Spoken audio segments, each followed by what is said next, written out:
All right, ladies and gentlemen, welcome to the Chang Gang podcast, episode 47, featuring Leona, aka HELLOWRECK. Leona, welcome to the Thank you. podcast. Thank you so much for being here. What's up? Thanks for inviting me. Absolutely, my pleasure. Folks, thank you guys for tuning in. On the top right, you can see the panel. We've already hit 47 episodes, which is absolutely crazy. And on the bottom right, you can see both of our Instagram handles. Feel free to drop a follow if you haven't already. Please also note that there are two commands for this podcast. The first one is !podcast. In short, I do these just to get to know my friends on a more personal level. We talk about their life experiences. And secondly, we have !guest, which is a direct link to Leona's Twitch channel. So, he's a streamer. Make sure to follow if you haven't already. We're gonna get started. Let's go! So, let's start off with an introduction about yourself and include some of your hobbies and interests. Hi everyone. My name is Leona, aka Rek. Oh god, I'm so nervous. It's okay. No, take your time. I don't know what to say. I don't really have much hobbies. I like playing Valorant. That's pretty much it. I'm a daycare teacher, and I recently started streaming last year of May. And I don't like cooking, but I do cooking streams for my family sometimes. I don't know. It's so hard. It's okay. Just like in the end, we're just gonna try to get to know you. So, do you have any other hobbies and interests, maybe? Like, what do you do to kill time? Valorant. If I'm not playing Valorant, I'm probably taking a nap. I love my naps. Yeah. Okay, no problem. So, how would you describe your own personality? I'm a very shy, introverted person, but I don't know. People keep telling that I'm not, maybe because they think because I'm a streamer, right? Yeah. So they don't see me as introverted or shy, but I'm actually really shy, as you can tell on your stream. I'm very easygoing, chill person. I'm a bruh girl. I'm not a ooh girl. A bra girl. I'm a bruh girl, guys. I'm just like, yeah. I don't know. All my life, I've been gaming a lot. I watch anime, and there's really nothing interesting about my life, to be honest. Don't worry. With my questions, there's gonna be a lot to talk about. Alright, so you mentioned that you're more of an introvert. So think of a spectrum, 1 being on the introverted side and 10 being extroverted. Where would you place yourself and why? I think I don't know. It really depends. I really feed off other people's energy. So if they're shy, I'm gonna be shy as well. But if they're really like outgoing, I try to match their energy. And I think because like ever since this teaching job, I've become a little bit more extroverted, but still shy. My mind's so blank right now. But yeah, I think I'm at like 5. Okay. It really depends on the situations. Like sometimes I'm not afraid to like be the person who initiate conversations, but I also don't want to do it. Like it legit scares me. Alright, for sure. That was a brief overview about yourself. So Very brief. Let's go to the very beginnings. Alright, so let's talk about your childhood. Talk about what life was like during the time you were born, and then just go within like a chronological order to give us an overview of what you went through. Oh, it's gonna be a little bit hard. It's okay, whatever you could think of. Okay, well, I started from when I was a child. I didn't live with my mom, so I grew up with my grandparents. in Vancouver because my mom remarried to Toronto and had my sisters. So I didn't live with my mom for a while. So throughout my whole childhood, I lived with my grandma. She's the one who raised me. Um, Basically, I was like living like a only child. So I was born and raised in Vancouver. I used to live in East Van. I walked to school every day by myself. I remember the feeling of like seeing other kids, like how I was really jealous of them, how they had their mom and dad pick them up. But I didn't really talk about it because, I'm a kid. I just do what kids do. So yeah, and then I remember when my mom would visit me and I get so excited when she brought my sisters here as well. And they I usually don't get a heads up when they come. They just kind of like pop by. And I think that's like the most memorable moment of my childhood is when my mom comes visit me with my sisters. Fast forward to when I was 12, I had a big argument with my grandma. And I guess that's like, I was more mature to a point where I felt like I want to go live with my mom. Like, cause it was a really bad fight with her. So I was like, yeah, I don't want to live with you anymore. I want to go back to Toronto and live with my mom. And so my grandma, like being, like we were both like really heated at the moment. She's like, okay, fine, you can go move back with your mom. So she booked a flight ticket and I flew to Toronto. The thing is that why I didn't live with my mom is because I was my mom's first marriage child. So when she had her second marriage, my stepdad, like my then stepdad, his family wasn't really a big fan of me. So that's why my mom kind of want to keep me in Vancouver with my grandma. But it's understandable, I guess, because they're very like Asian and Chinese, right? So, but yeah, so moving forward, I flew to Toronto, start living with my mom, my stepdad, and my two sisters. It wasn't quite a pleasant experience. Because like my stepdad had a big family. I just remember that my stepdad's dad, so like my so-called grandfather, was the only one that was nice to me back in Toronto. He would treat me as one of his own grandchildren. But as a child, well, I don't know if 12 being still a child, but still when you're being young, you know who's being real to you. So I knew like at that moment like that whole entire family wasn't like a big fan of me. The aunties and yeah, especially the aunties, because I remember them yelling at me and just for like the really like pointless thing, like how I put the cups in the dishwasher. Like they would yell at me how like it was the wrong way to do it, and it was the wrong way to wash the chopsticks. It was wrong to do this. It was wrong to do that. But they never really like, because my mom and my stepdad was working, so we will always be under my grandpa's care, and the aunties will always be around. They will watch us as well. So I got a lot of bad interactions with them, and I don't know. I never really talked about it. I know it's kind of sad, but it's okay. It's been a while. Yeah. So, age 12. Toronto, and then when did you come back? I actually moved back and forth from Toronto and Vancouver like several times. It's like I was in Toronto for maybe 3 years. Around 15, I moved back to Vancouver for a year, and then moved back to Toronto for a year, and then I permanently moved back to Vancouver when I was half of grade 11. I don't really remember, but it seems like a very long time. I see.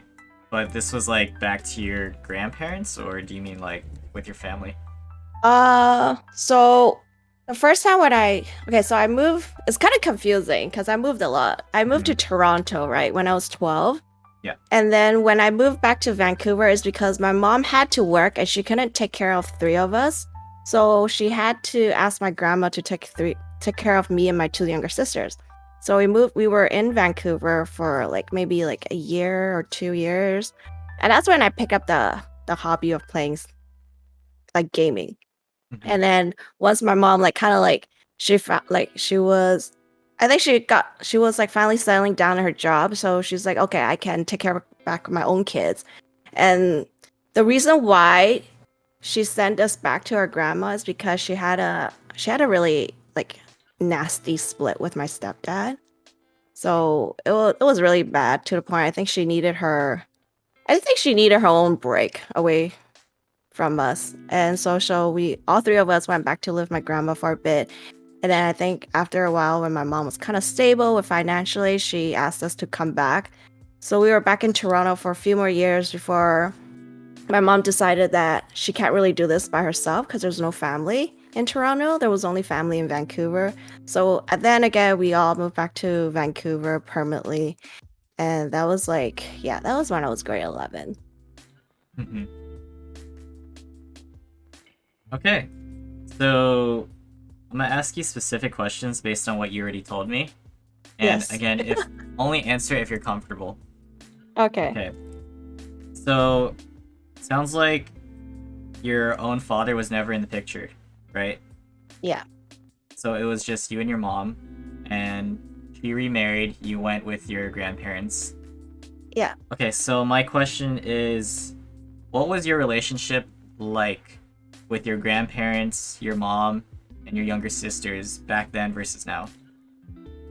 Uh, so me and my grandma we have a really like close, very close relationship. I think I'll say it's closer than with my mom, because up to today it's just like, I mean, my mom at the end of the day is still my mom, but I feel like there's like some lack of attachments because she wasn't really there when I was from, let's say, age from 2 years old to 12. I mean, we do like she does visit, and I do go to Toronto sometimes to visit her, but like it wasn't never like a permanent thing, and it didn't really occur to me that I really needed my mom, even though I was kind of jealous how like other kids had their mom and dad pick her up and stuff, but it just like it didn't really occur to me.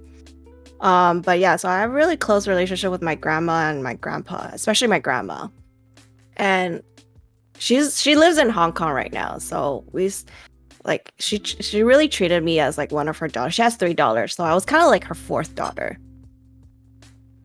But yeah, there's still I feel like emotionally attachment wise, I feel like I'm more close to my grandma than my mom.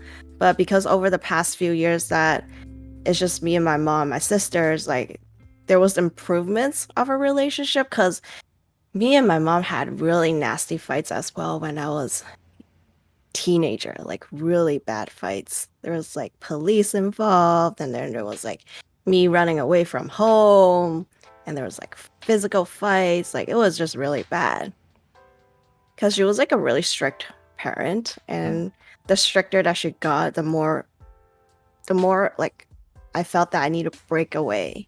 Cause since like I grew up with my grandma really let me enjoy that freedom. And then so with living with my mom, she's like really strict about like everything. She also like have like OCD and stuff. So and she's really nitpicky and like micromanaging type of personality. Yeah. So that was your mom and grandma, but your sisters, you guys were close and still are? Yeah, me and my sisters are really close. So my sisters, they're not like close in age, but I feel like how do I say this?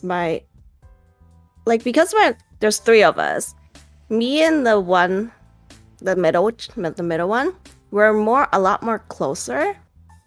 I don't know why we're a lot more closer. I guess because like of the things that we like, and like she's more mature, and because back then like she liked the same things I did, and then the youngest one, she was still like a child, so she couldn't really like come play with us because she wouldn't understand. So, but up like now we're like all in our 20s and stuff. Like we're still pretty close. Like my sister's friends are like my friends. and we have like the same group of circles. We hang out with each other. I see. So what's the age gap since those are your step siblings? 7 and 5. Oh, wow. Yeah. Okay. Quite the gap.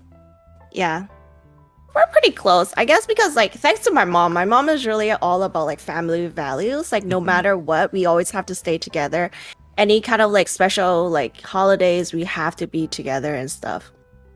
I guess that's how like kind of brought our relationship closer and how we bonded even more. Okay. And you mentioned that your mom was like very strict. So how did she specifically handle discipline as compared to like your grandma? And even during the time when you were living with your stepfather and the family? With my grandma, her discipline was they don't really do physical discipline, so they don't hit me. They're just like they're the type that goes like, I'm very disappointed in you.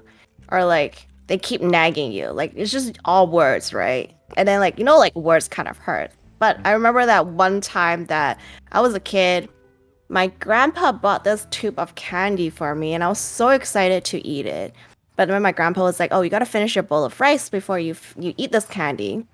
And I sneakily like I dumped the rice into the garbage bin and I was like, "Oh, okay, I'm done now. Can I have this candy?" And my grandpa was like, "You finished so fast. That's kind of sus." So he went to check the garbage bin and there it was, like that bowl of rice was sitting right there on the garbage bin. And I remember that was like the only time that he kind of like spanked me really, really hard. But other times I don't recall them hitting me, but my mom, I don't know if this will be, I don't know if it's legal or anything, but yeah, my mom was all about the physical discipline. Um so there wasn't belts involved, but there was like anything that was within reach, right? So it was either hangers, if there was no hangers, there were like chopsticks. There's no chopstick, then it will be our hand. And then I remember that as kids, my sister had this like plastic golf club set, like it's like plastic, and it's like hollow inside. I remember that there was like I think there was like 5, and I just remember that if we're ever like if me and my sisters were being really bad, she'll just like pick it up and she'll just like whip us with those. And I remember like our like thighs were like bruised and stuff. Like it was really Jeez. bad. It was really bad. Like I think he actually had like some anger problems back then. I don't think she was happy in life, to be honest. And I think she took it out on the kids. But those hangers, it wasn't plastic hanger, it wasn't like those iron hangers, it was the wooden hangers. I don't know if you've seen those really thick wooden hangers, but those one hurt a lot. And besides that, like our other discipline was that if we're ever being bad, because my mom was a Buddhist back then, and we had like a whole so in Toronto, the houses, there's 2 living rooms. So one of the living rooms that we usually don't use, like where there's no TV, but it's near the front door, like that room was like basically a shrine for like I don't know what you call those, like those Buddha statue things. So she has like a whole entire shrine. Every time we're bad, she'll tell us to like kneel down on our knees, and we had like hardwood floor, so we had to kneel down and we had to pull on our ears, and this was like we had to like kneel there for like 2 hours at least, and it was really brutal. I Wow. The details. You gotta love the details.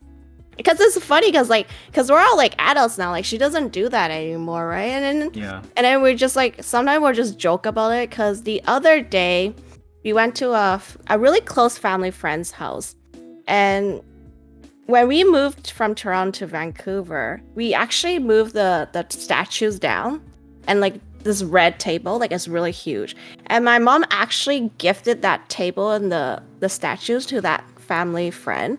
And it was funny because we went to that family friend's on Saturday and we saw it, and then we were just like reenacting the whole entire scene of how we're like just kneeling down and pulling our ears.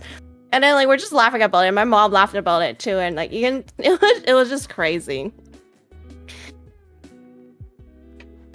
Right. So, how was the transition for you going back and forth between Vancouver and Toronto? Like, what was like the biggest differences in your mind back then?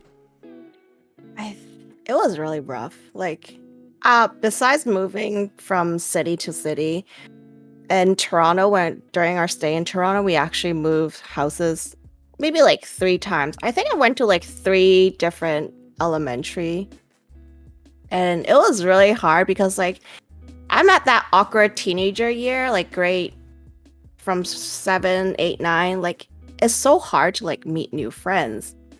And so because of me like keep moving to like new school and stuff, it's just like I wasn't able to find like where I belong, like the group of friends where I mean I did have like like I did end up having really good friends in high school in Toronto, but it's just like it's really sad to hear like how these people have like their childhood friends from like grade 5 or like childhood friends from like grade 8 and they graduated together. And I didn't even graduated from elementary because you know how like in Vancouver, like we graduate from elementary in grade 7, but in Toronto, you graduate from grade 8. So between the move, I actually missed the graduation of the elementary, so I didn't really graduate from elementary. Mm-hmm. It's just hard. It's just hard. I don't know, but I don't know. Guess you meet new friends. Uh, and how to say that? Just because I was moving a lot, I didn't know where I belong. I kind of like right when I moved back to Vancouver in grade 11, I kind of fell into the wrong crowd. Like I became really bad. Like it was like I don't know if it's legal to say this, but like there was like drugs involved, there was like arresting involved, going to jail, like all that kind of stuff. Yeah, rebellious teenage years. I was really rebellious. Like, I think it's because my mom tried to like trap me so hard. So the more she trapped me, the more that I want to get the fuck out of there, you know? Yeah. And like that's when like we have these really bad fights when I was in high school. I would just like every time when there was like a bad fight, I would just walk. Like she'll like I want to run away from her. It's technically it's her kicking me out of the house because she was so mad. She kicked me out of the house. And then being me, like, I was just like, okay, I'll just walk to my friend's house. But in my mom's mindset, it's more like, even though she kicked me out, she didn't expect me to leave. So she got even more mad that I left. Mm-hmm. She expected me, like, because she kicked me out of the house, she expected me to stand at the door and wait for her to open back the door. Yeah. Wow, okay. So, since you didn't have your own father figure, what was your understanding of having like a stepfather, and then what was your thought process when they split up? Uh, I He's been with my mom like because my I don't remember my dad at all. Apparently he left me when I was a baby. And my mom met my stepdad when I was 2. And throughout those 10 years that they've been together, I call him dad. Like in Chinese, I call him dad still. But it's just like there was no emotional attachment. Like every time when we go to like a toy store where he said that, oh, let me buy you guys toys, I wasn't able to like ask him like what I wanted. I had to ask my sister. I was like, oh, can you tell dad to get me this? I kind of really like this. Like it was really hard and it was really awkward. I don't know. I still think it's kind of awkward, but I still call him dad. Like even up to today, like even though like my mom and my stepdad split, I still call him dad. All right. And to finish up the background, so how would you describe the diversity and just the areas that you lived in between Toronto and Vancouver, especially for those who haven't been to either city? I think I think it's really much the same. Because each city has their own area of like Chinese people, right? Mm-hmm. Like where I'm living right now is called Richmond, and that's where all the Chinese are. Like the population is like probably 70% Chinese or Asians. And the same thing for Toronto. There's this area called Markham, and that's like where all like the Chinese folks lives and are together. And in school, it'll be like I would say probably 80% they're all Asians. Majority being them Chinese.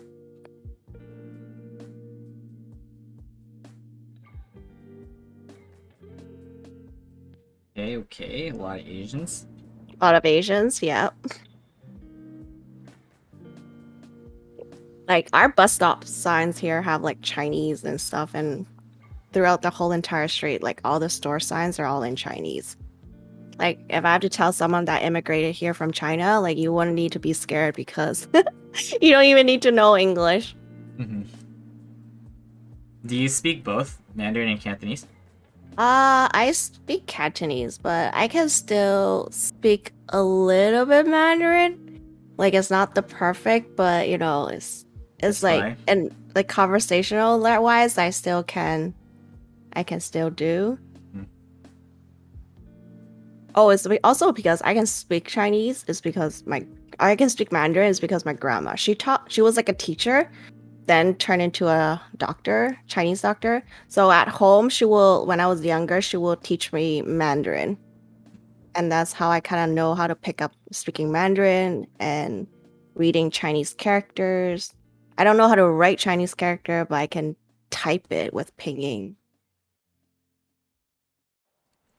All right, let's transition to school specifically. How were you academically throughout your entire, academic career? Not a very smart child. I always got in trouble in school. Um, yeah. Elementary, yeah, I remember that. Like, if you got in trouble in elementary, that's a big thing because you hardly would get in trouble. So I remember that I know I said I'm an introvert, but apparently when I was grade 3, I talked so much that the teacher had to tell me to shut up. Mm-hmm. And for her to tell me to shut up is to have to assign a specific classmate to sit behind me. So back in like elementary, we'll sit in like rows. Like it wasn't like tables, it was just like rows. So every time when I talk, the assigned classmate has to poke my back. And like those pokes actually hurt. I still remember them. Like every time when I talk, the girl behind me, she would just poke me. And she was really like into her job, Mm-hmm. And I remember in Toronto, I think I did go to school for like maybe like half a year. Cause I remember that I don't know why I got in trouble, but I got in trouble and like the whole class was sitting down for circle time on the carpet, but because I was so naughty that the teacher assigned me to she assigned a timeout for me. And so I had to sit on the table while all my friends and classmates sat on the carpet for circle time. So I had to sit on the table and I fell asleep. Like I fell asleep while being at timeout. So the teacher got even more mad and pissed off at me. And I remember that my teacher got so mad. She knew like my step cousin was in the same school. So she told my step cousin to tell my parents because my parents didn't speak English. So my step cousin raced me home to tell my stepdad that I got in trouble. And I remember that time, like that was the only time that my stepdad actually yelled at me. And I think he did whip me, but like he got so mad. Like I remember my mom just standing there with like my baby sister.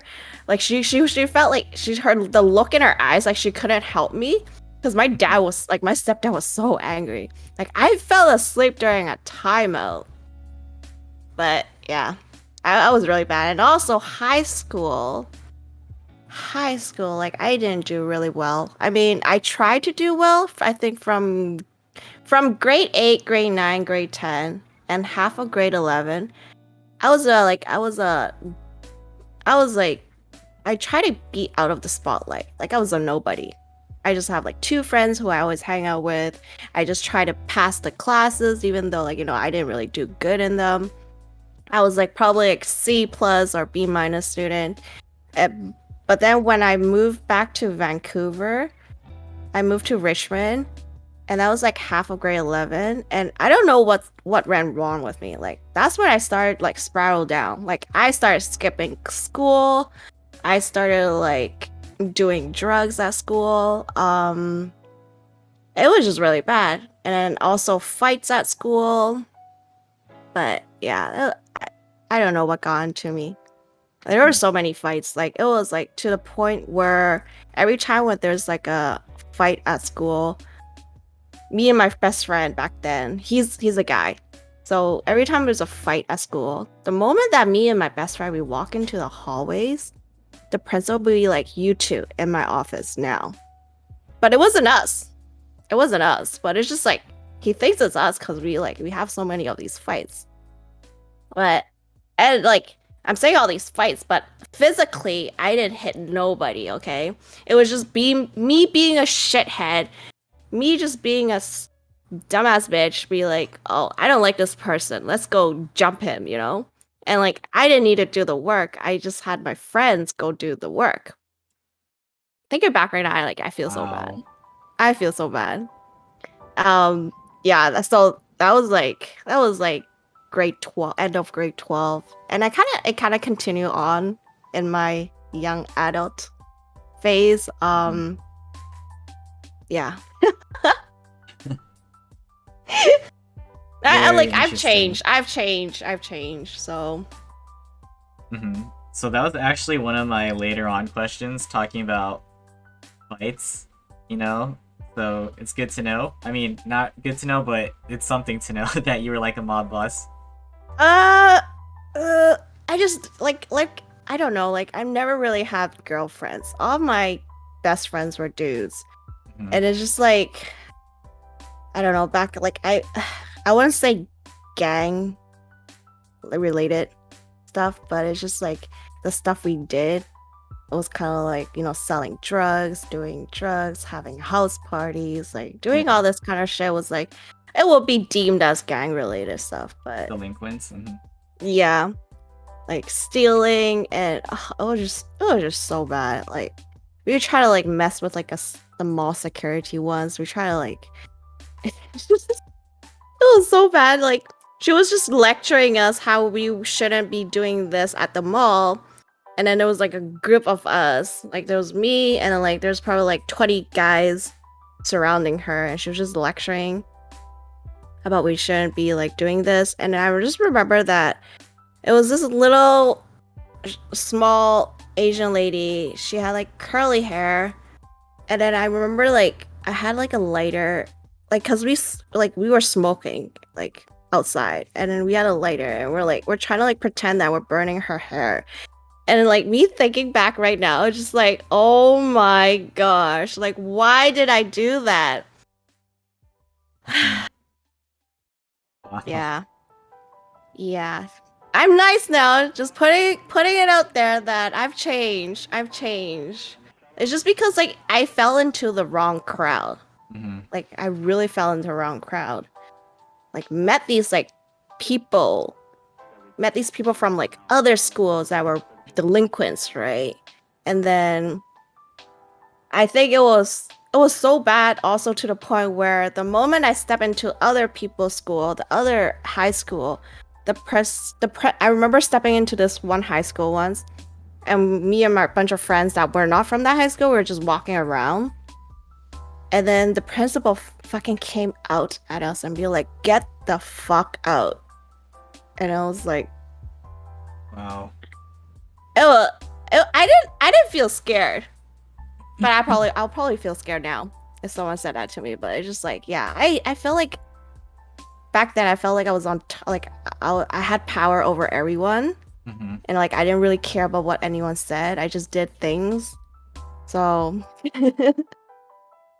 Wow. Yeah, you guys had a reputation for sure. definitely a reputation.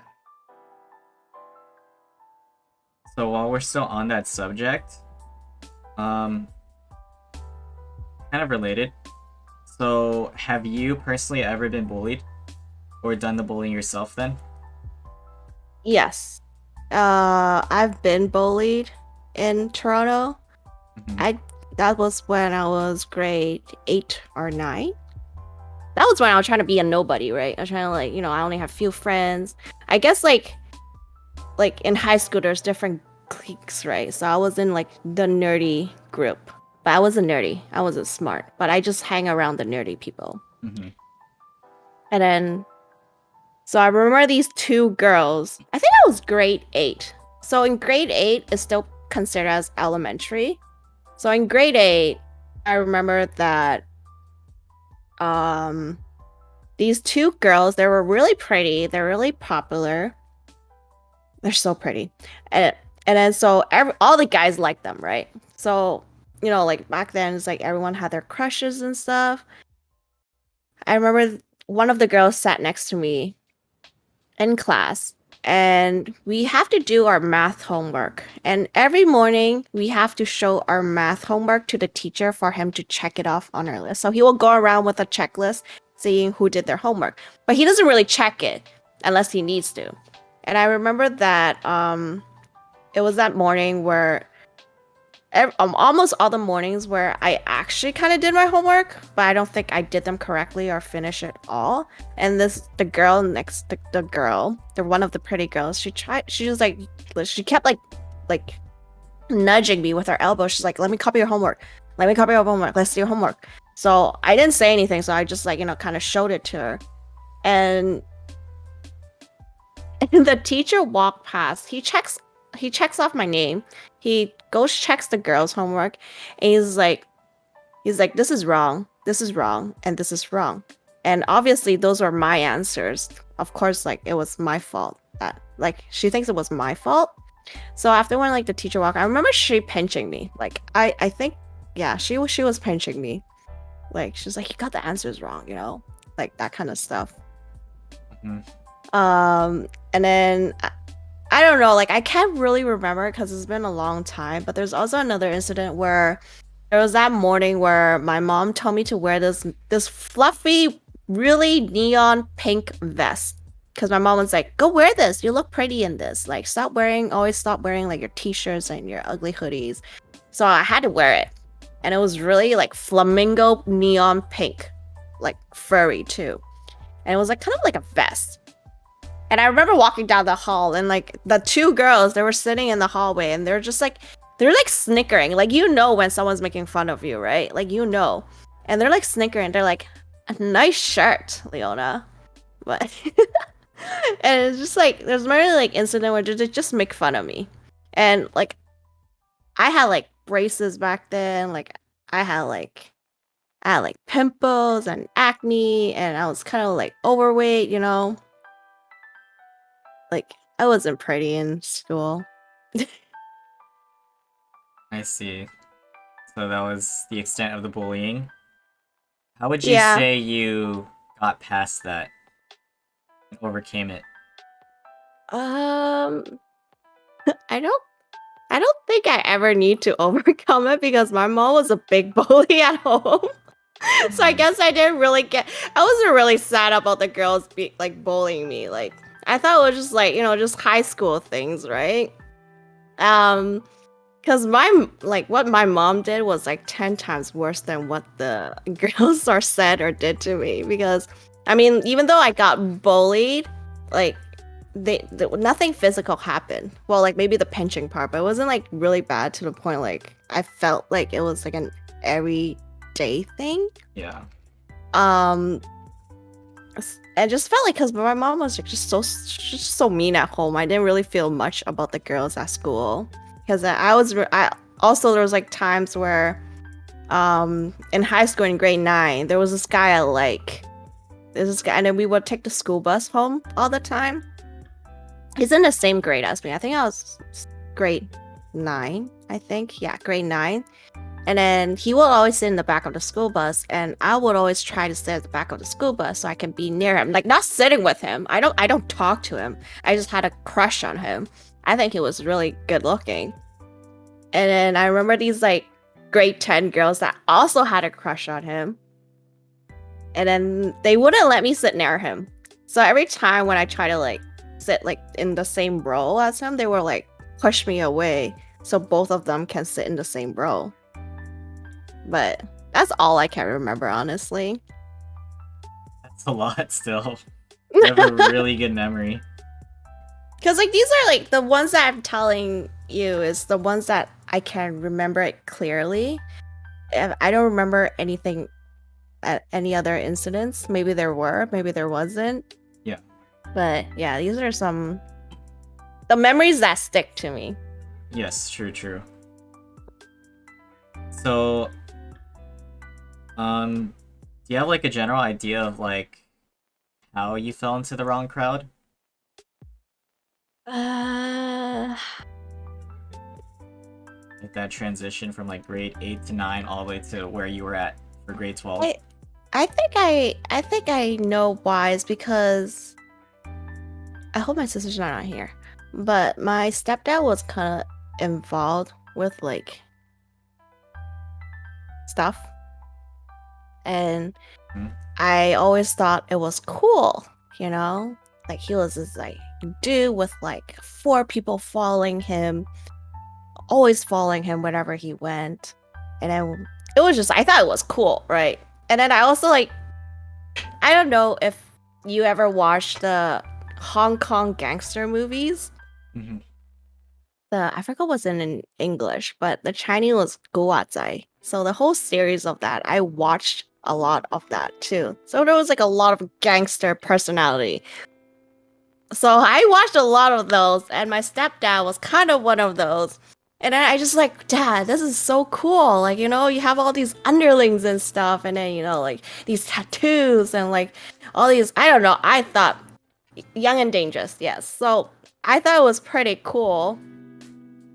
And then when I was still a nobody in grade, like the first beginning of grade 11, I saw these girls. They were like smoking outside. And I was like, oh, smoking is cool, guys.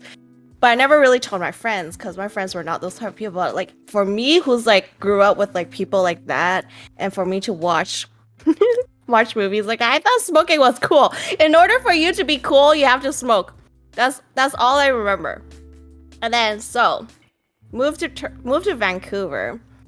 In the middle of grade 11, there was actually this really, really sweet girl that the teacher told her to like kind of like walk me around the school and introduce like to everyone and stuff. She was like really sweet. And then so it was like the nerdy group again. She was like nerdy group, like the art nerdy group. And this group will sit in the art room for lunch. And then so I would just sit there with them and I was like, yo, this life ain't for me. Like, this is kind of boring. Like, where are the cool people? Like, I want to be cool. I want to smoke, right? And then, so I met this guy. And then he kind of like, he was like a grade older. He was grade 12 back then. I was grade 11. And he kind of like, yo, like, let's skip school. Let me take you to the arcade and all of that kind of stuff. So that's when it kind of start. Is where he kind of told me to skip classes to go to the mall or to the arcade. And then he also started asking me to go out at nighttime. Like, I've never been out at nighttime. Like, I've never. Like, all my friends were, like, really good. They just stay home, you know? So, start going, like, I mean, we did go out, but it's just, like, he's asking me to go out to have bubble tea after 9 p.m. And like what kind of high school student goes out at 9 p.m.? That's what my mom would always say. What kind of high school student would go out at 9 p.m. to have bubble tea? Like whoever goes out at that hour, they're definitely not good kids. That's what my mom said. But I just remember I wasn't sneaking out. I was just like I would like beg my mom to go out to have bubble tea at like 9 p.m. with my friends. And she'll have like a mismatch. She's like sometimes she's nice about it, she'll let me go. And she's like, you better be home by like 10 p.m. and stuff, right? And I think that's when it kind of like went downhill is because I met this group of friends that was not in the same school. And then they drove too, right? They drove these like fancy, like I don't know, like the cars that make really loud noises. Um, yeah, so I met these group of people, and then I started skipping classes a lot more. And somehow, like once we went to grade 12, that's when we're like I skip one class a day. Like I was skipping classes every day, and I was like forging notes, and I was forging numbers so the office wouldn't call my mom, because my mom like didn't speak English, so she wouldn't know a thing. And then so every between like breaks, like the morning breaks and after breaks, before school and after school, we would go to the smoke pit and have our daily smokes. Like I don't know, high school kids nowadays, like we were smoking a lot to the point where like, because our smoke breaks were by these townhouses complex, and then it was so bad to the point like the people that lived at the complex had to like make a complaint to the school saying that there's so many smoke buds on the floor. And the principal, like, he can't like stop us from smoking. He would come out and just ask us like, "Oh, we need to move to like here, this place to smoke." But and then so after smoking, it became even more like progressive to like, have you done drug? Like, have you done E? Have you done ecstasy? Right? And that's when like the drugs started coming. Like, I don't smoke weed. Up to today, I don't smoke weed. I think it's because when I was a child, I think because my mom's friend was growing marijuana at her house, I really hated the smell. So I never smoked weed, but I did do drugs. And like, because I was so unhappy at home with my mom like restraining me, wouldn't let me go anywhere. Doing drugs, I guess that was like kind of like my way of escape. And if you've done like ecstasy, you know, you get that type of high and happiness. Like you are so happy to a point like it's kind of addicting. Like I would take ecstasy every day. And then I would start selling them because you know they're so like they're kind of expensive to buy, but if you sold them, they're like cheaper than buying. So they're like coke and they're like ecstasy, and then start going raves. Cause like back then, you know, you have to go raves if you're doing ecstasy. Molly's, MDMA's, guys. Go to raves, do like all these drugs. And then I remember going to classes being high too. And it was really bad. Wow. So that's like a gist of how you got into all of that. Mm-hmm. So on the opposite end, how did you escape that? So I kind of lingered for quite some times, like after high school. And then I met my then ex-boyfriend.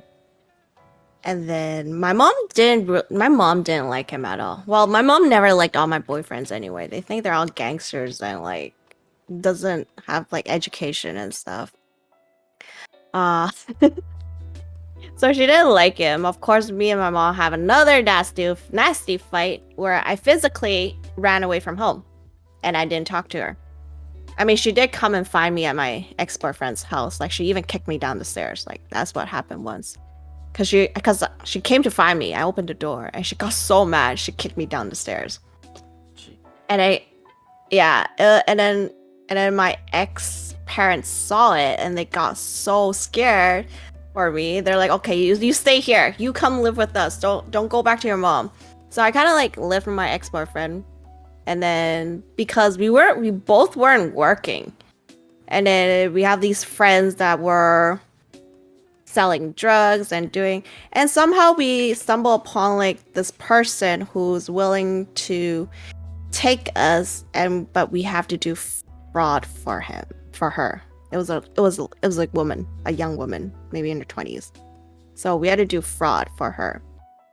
What I mean by fraud is like taking people's credit card information or taking people's debit card information, and we'll just, because back then we had this little machine, And then we will get these people that works at a gas station or at a food court. And then every time when the customers swipe the card, we will swipe it on our little machine.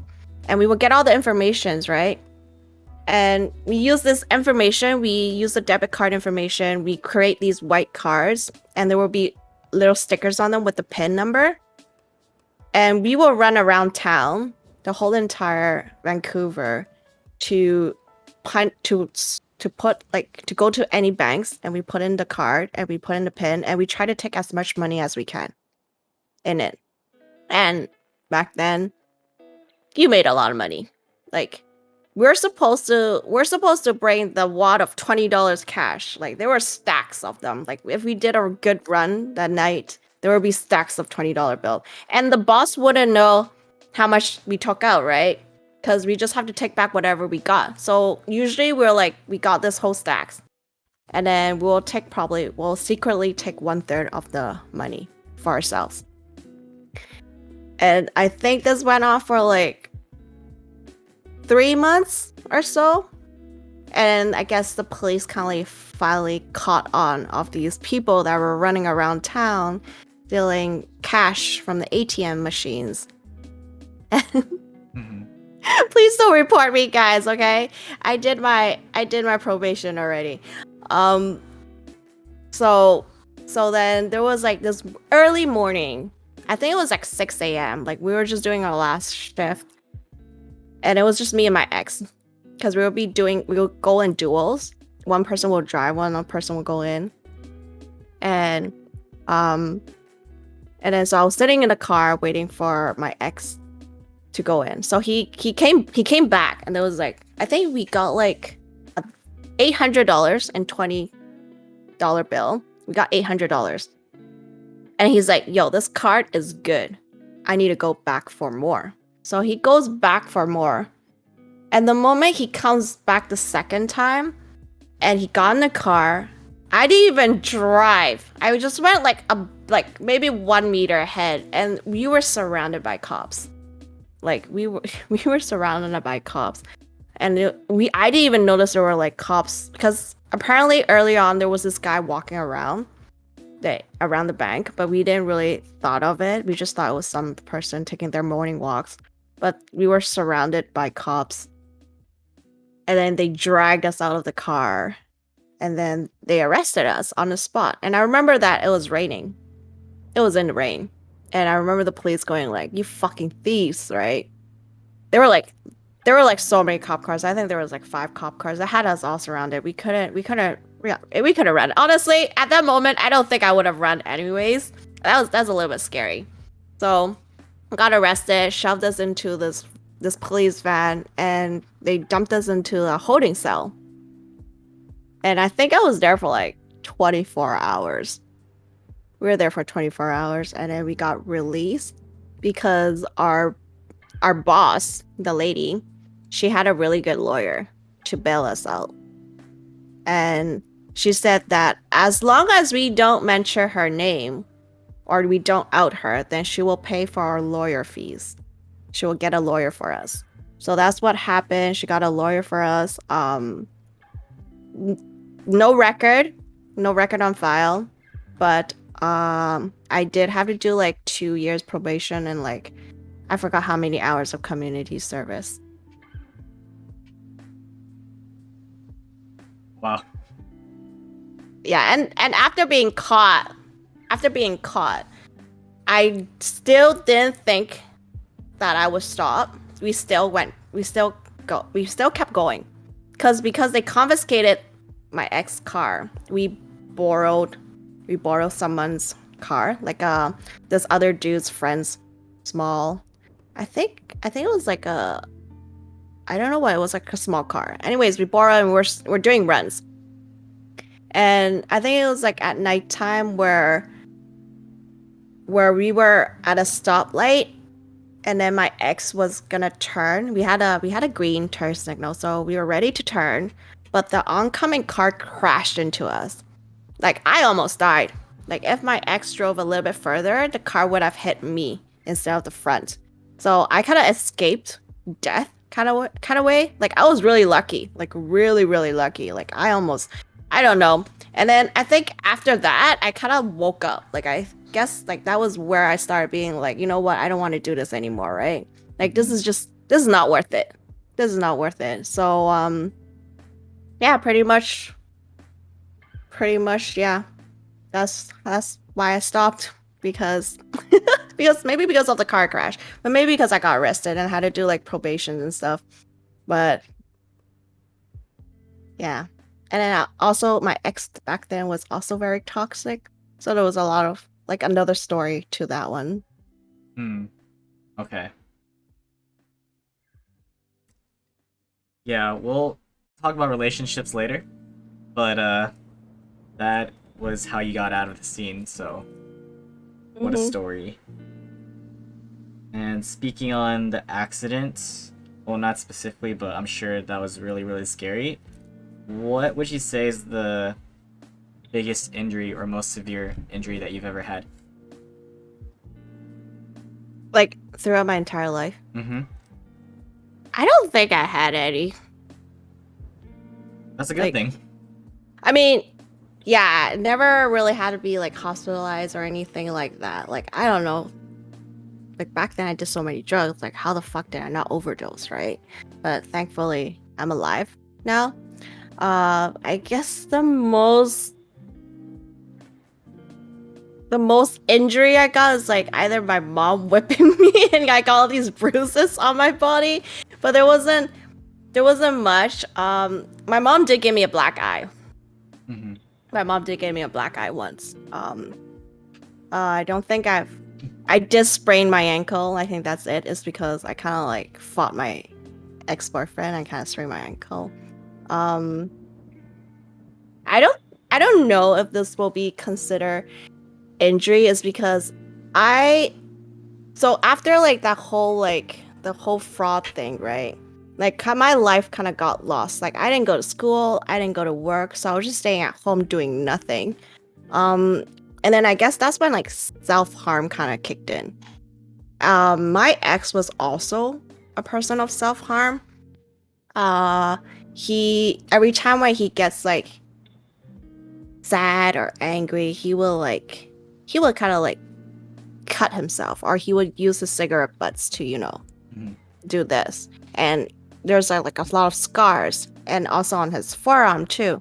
And because I was living with him, I kind of feed off the same kind of vibe or energy or personality. And so when we always fight, and then I started also, I'm sorry to say this, but I also like started cutting myself. But I didn't cut myself to where I was intentionally trying to die. I was just cutting myself because I want to see myself bleed. So like that was like for like 2 years or so. And then so like I have like a lot of I have like scars on my forearm. Um but yeah, I don't know if it's called injury, but like that's something like Mm-hmm. yeah. Sorry if it went dark, but No, you're okay. Alright, so we are actually still finishing up the topics relative to school during that time. So aside from those other activities, were you involved with any sports or clubs and activities? uh I never really did sports. I like I've said, like after school I would just go home and game. I did volleyball though for a bit, but I guess I just kind of like I prefer going home to game and watch like anime or like Japanese dramas. Like I wasn't really active. Mm-hmm. So like yeah, no sports like related injuries. And no clubs either? No clubs. Okay. Just gotta make sure. And lastly, since you hung out with many different groups, what would you classify your own high school stereotype as?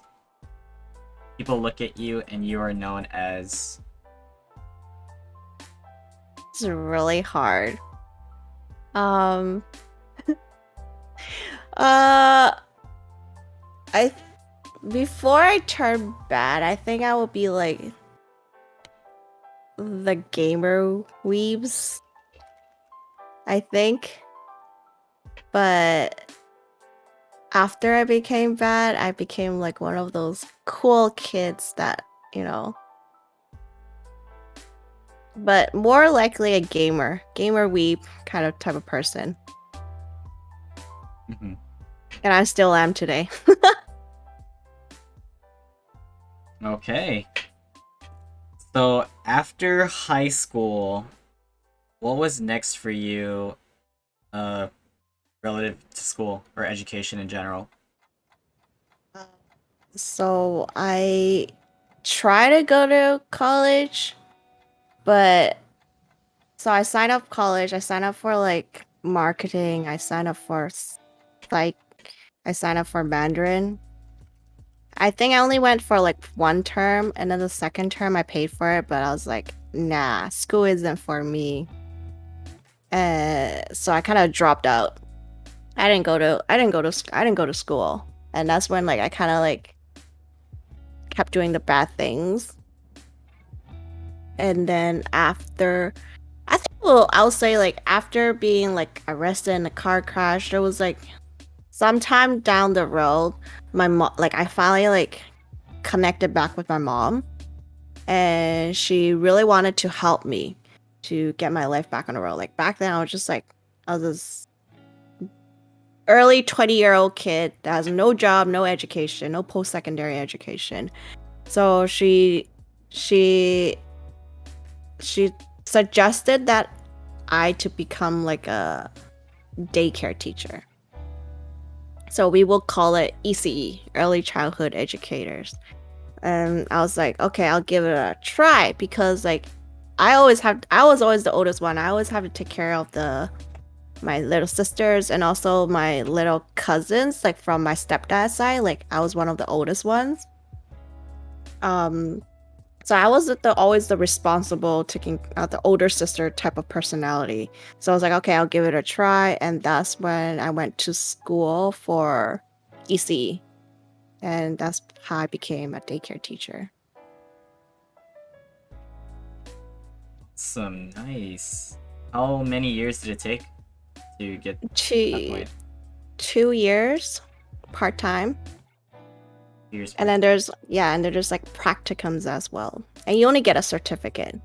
But you can go for a diploma, which is taking another 2 years course part time, and also 2 more practicums. Okay. So my next question has to do with your work experiences. How about you start from the very first job you ever had, and then transition from there if you had multiple? My first job will be McDonald's. Mm-hmm. And then I worked as a hostess at a family friend's restaurant. It's called Number 9 Richmond. So it's a family friend owned restaurant that's pretty popular. So when I was like 19, I worked there. I worked at the really bad hours, which is Fridays and Saturdays from 12 a.m. to 4 a.m. So I work because my mom was like, yo, you gotta work. So she asked our family friend, because they were the owners at Number 9. Because so they're like, okay, do you want to help host, like bring people to the table? I'm like, sure, okay. And I remember they were saying that, yeah, but you had to wear a skirt. And I was like, because I don't wear skirts. I'm not a skirt wearer, but so I was wearing a skirt. And then so I was like, during that time, the weekends, Fridays and Saturdays, if whoever's from Richmond or from Vancouver, they know Number 9 is fucking lit during the weekends from 12 to like 5 a.m. because that's when they when the people are finished going clubbing, they go there for food, because back then that was like the only place that was open 24-hour. So that was my second job. But yeah, that was the second job. And I don't think and then I actually went back to Hong Kong to work for a little bit, but I don't think that will be considered working.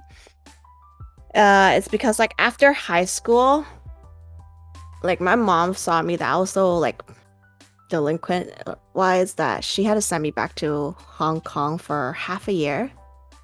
And then she asked her one of her closest friends to take me into his office.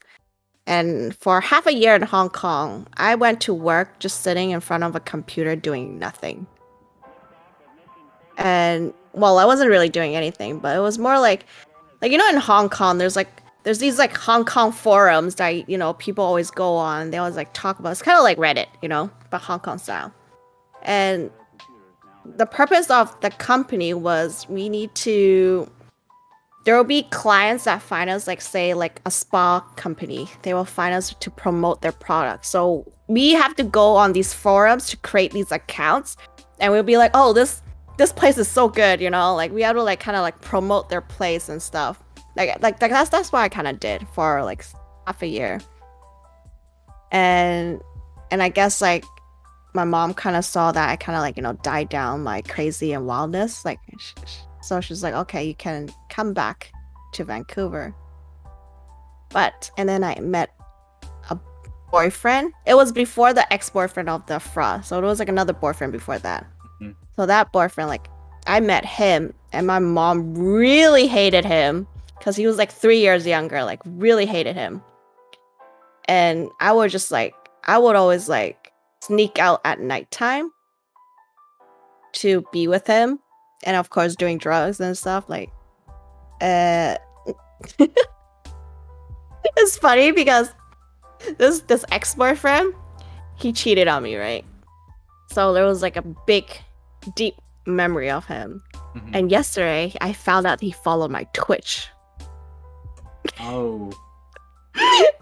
I was like, can you follow my Twitch? And like, cause like this morning, I went on my Twitch. I was like, look, I gained a new follower. I wonder who it was. And then I checked, and it was like this username. I was like, this username, I know this username. And then I asked my friend who's like friends with him still. I was like, is this his Instagram username? And he's like, yeah, it's his Instagram username. So anyways, like, yeah.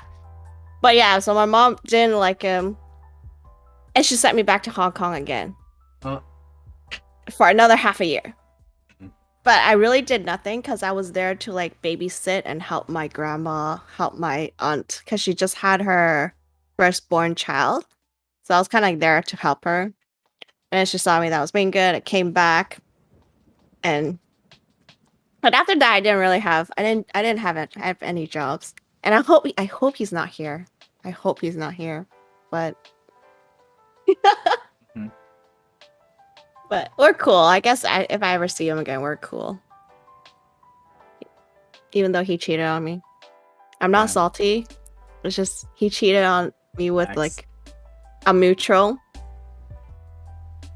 We'll get into the relationship soon. But so Hong Yeah. Kong after that job. So I'm like kind of jumping back and forth, but I didn't have. I'm trying to remember, but I don't think I've worked.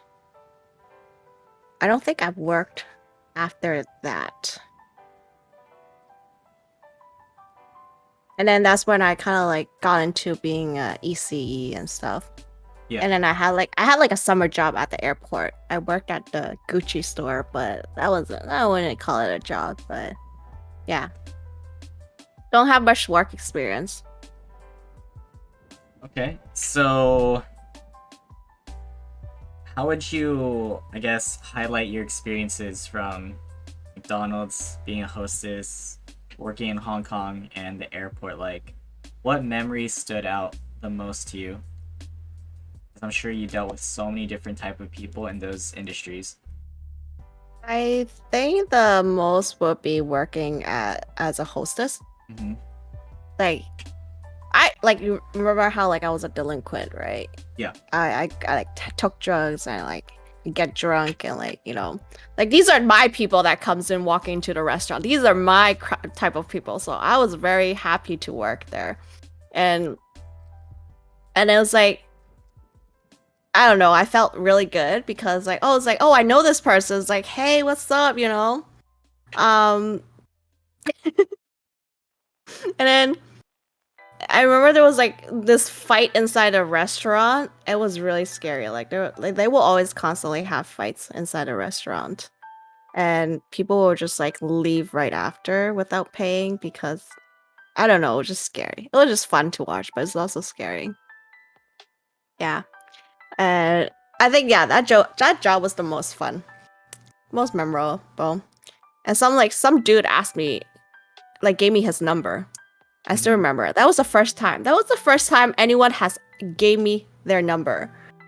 Cause I'm not a pretty girl, right? But so I got like really excited.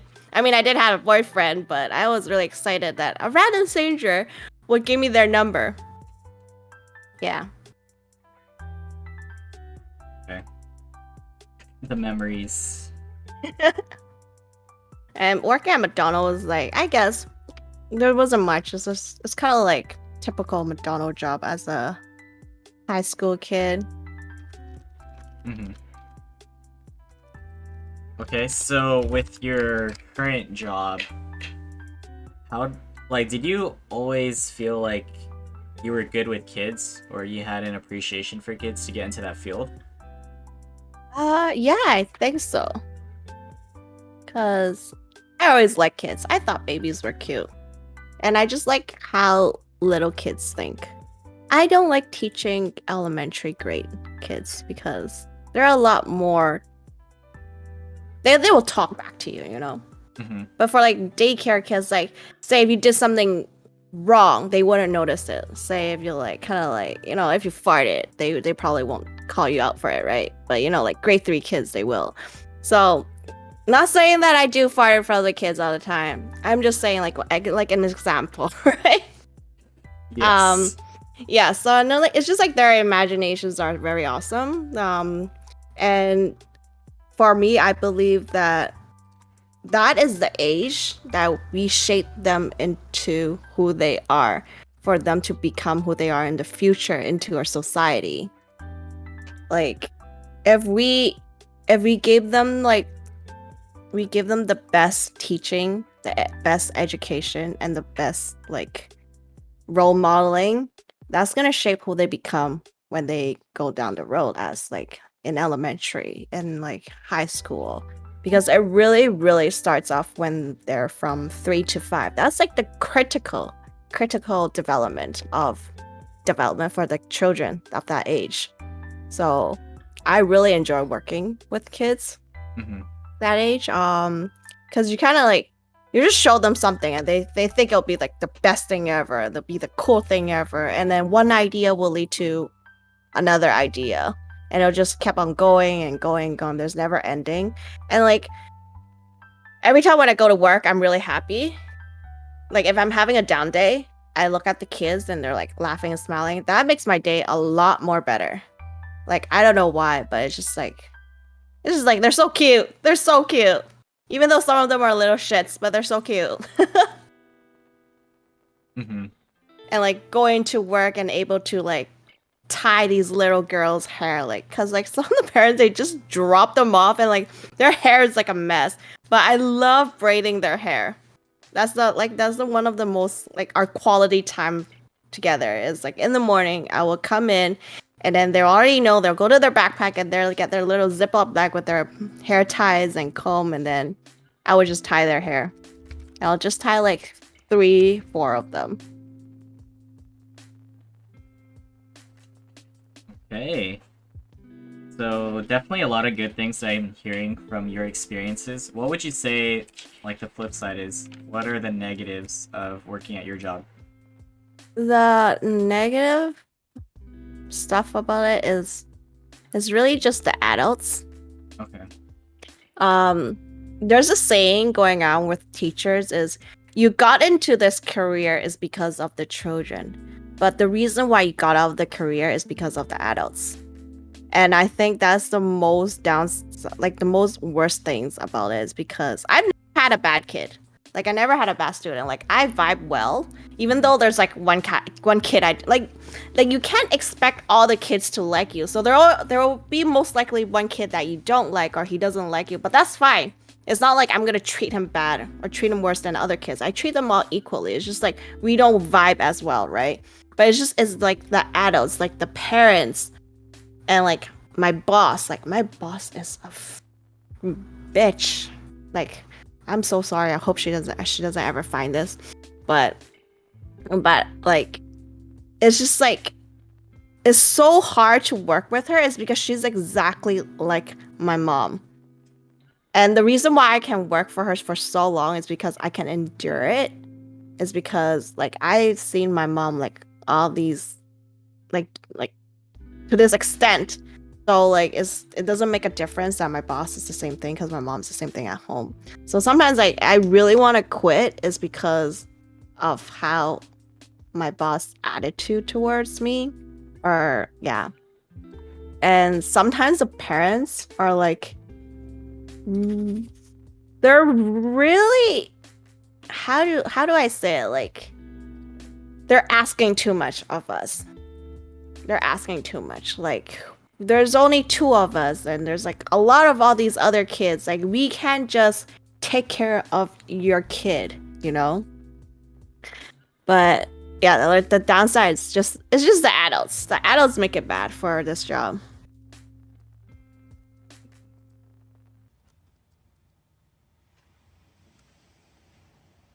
Okay, so anything else you want to say about your work experiences? Like any stories that pops into your head before we move on?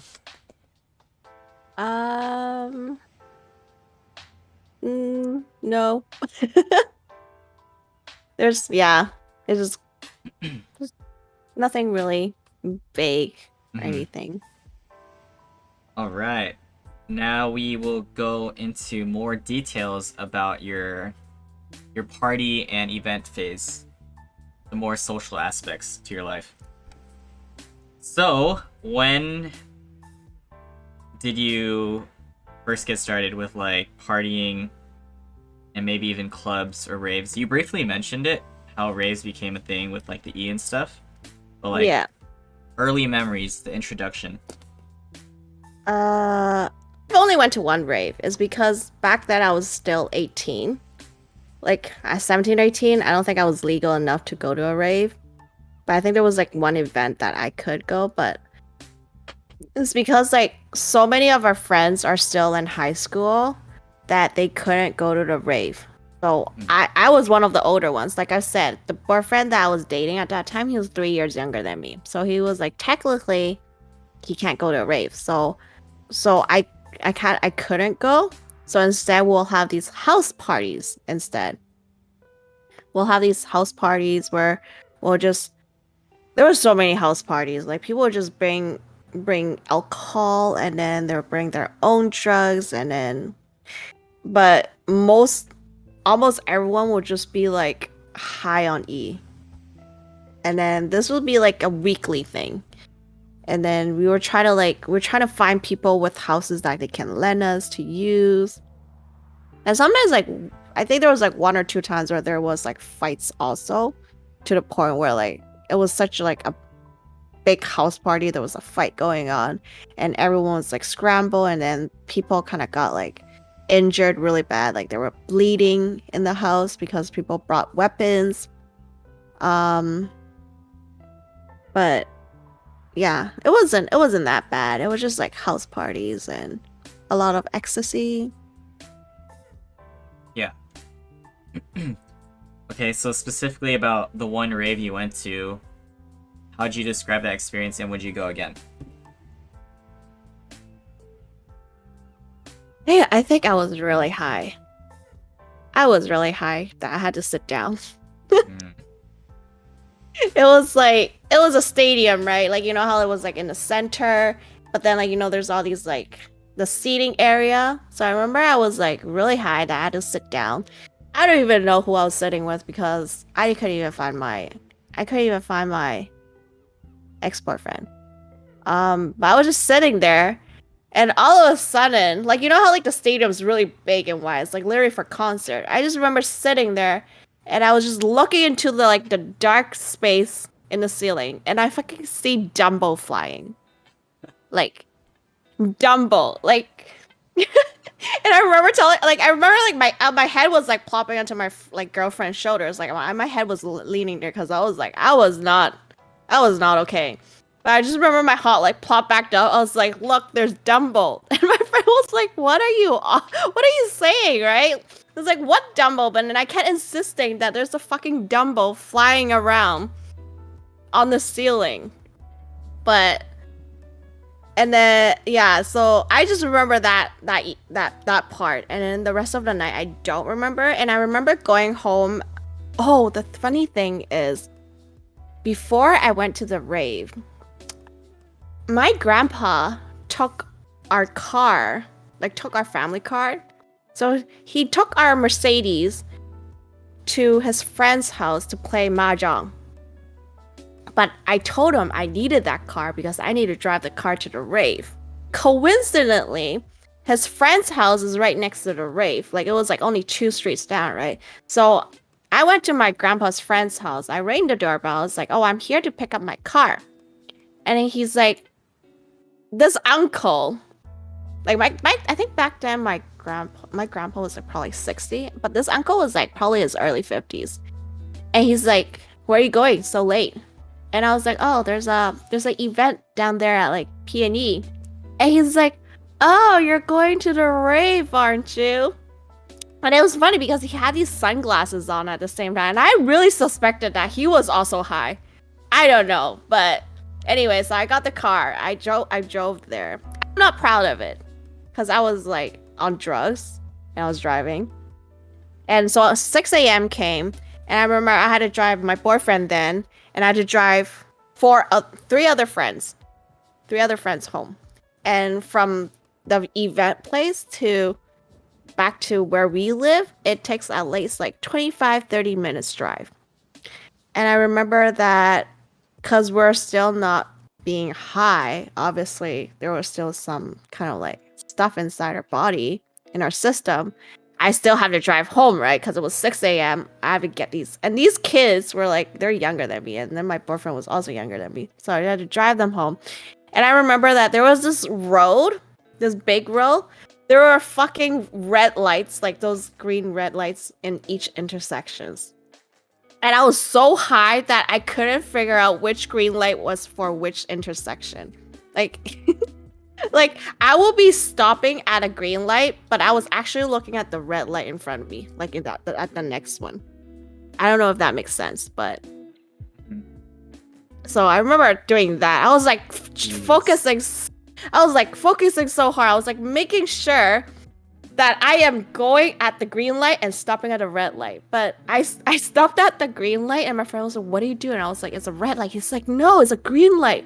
The next one is a red light, right? Like, I remember it was bad. I was driving really slow. And I remember there was a cop car right beside us. And then we're like, oh shit, we are fucking done for.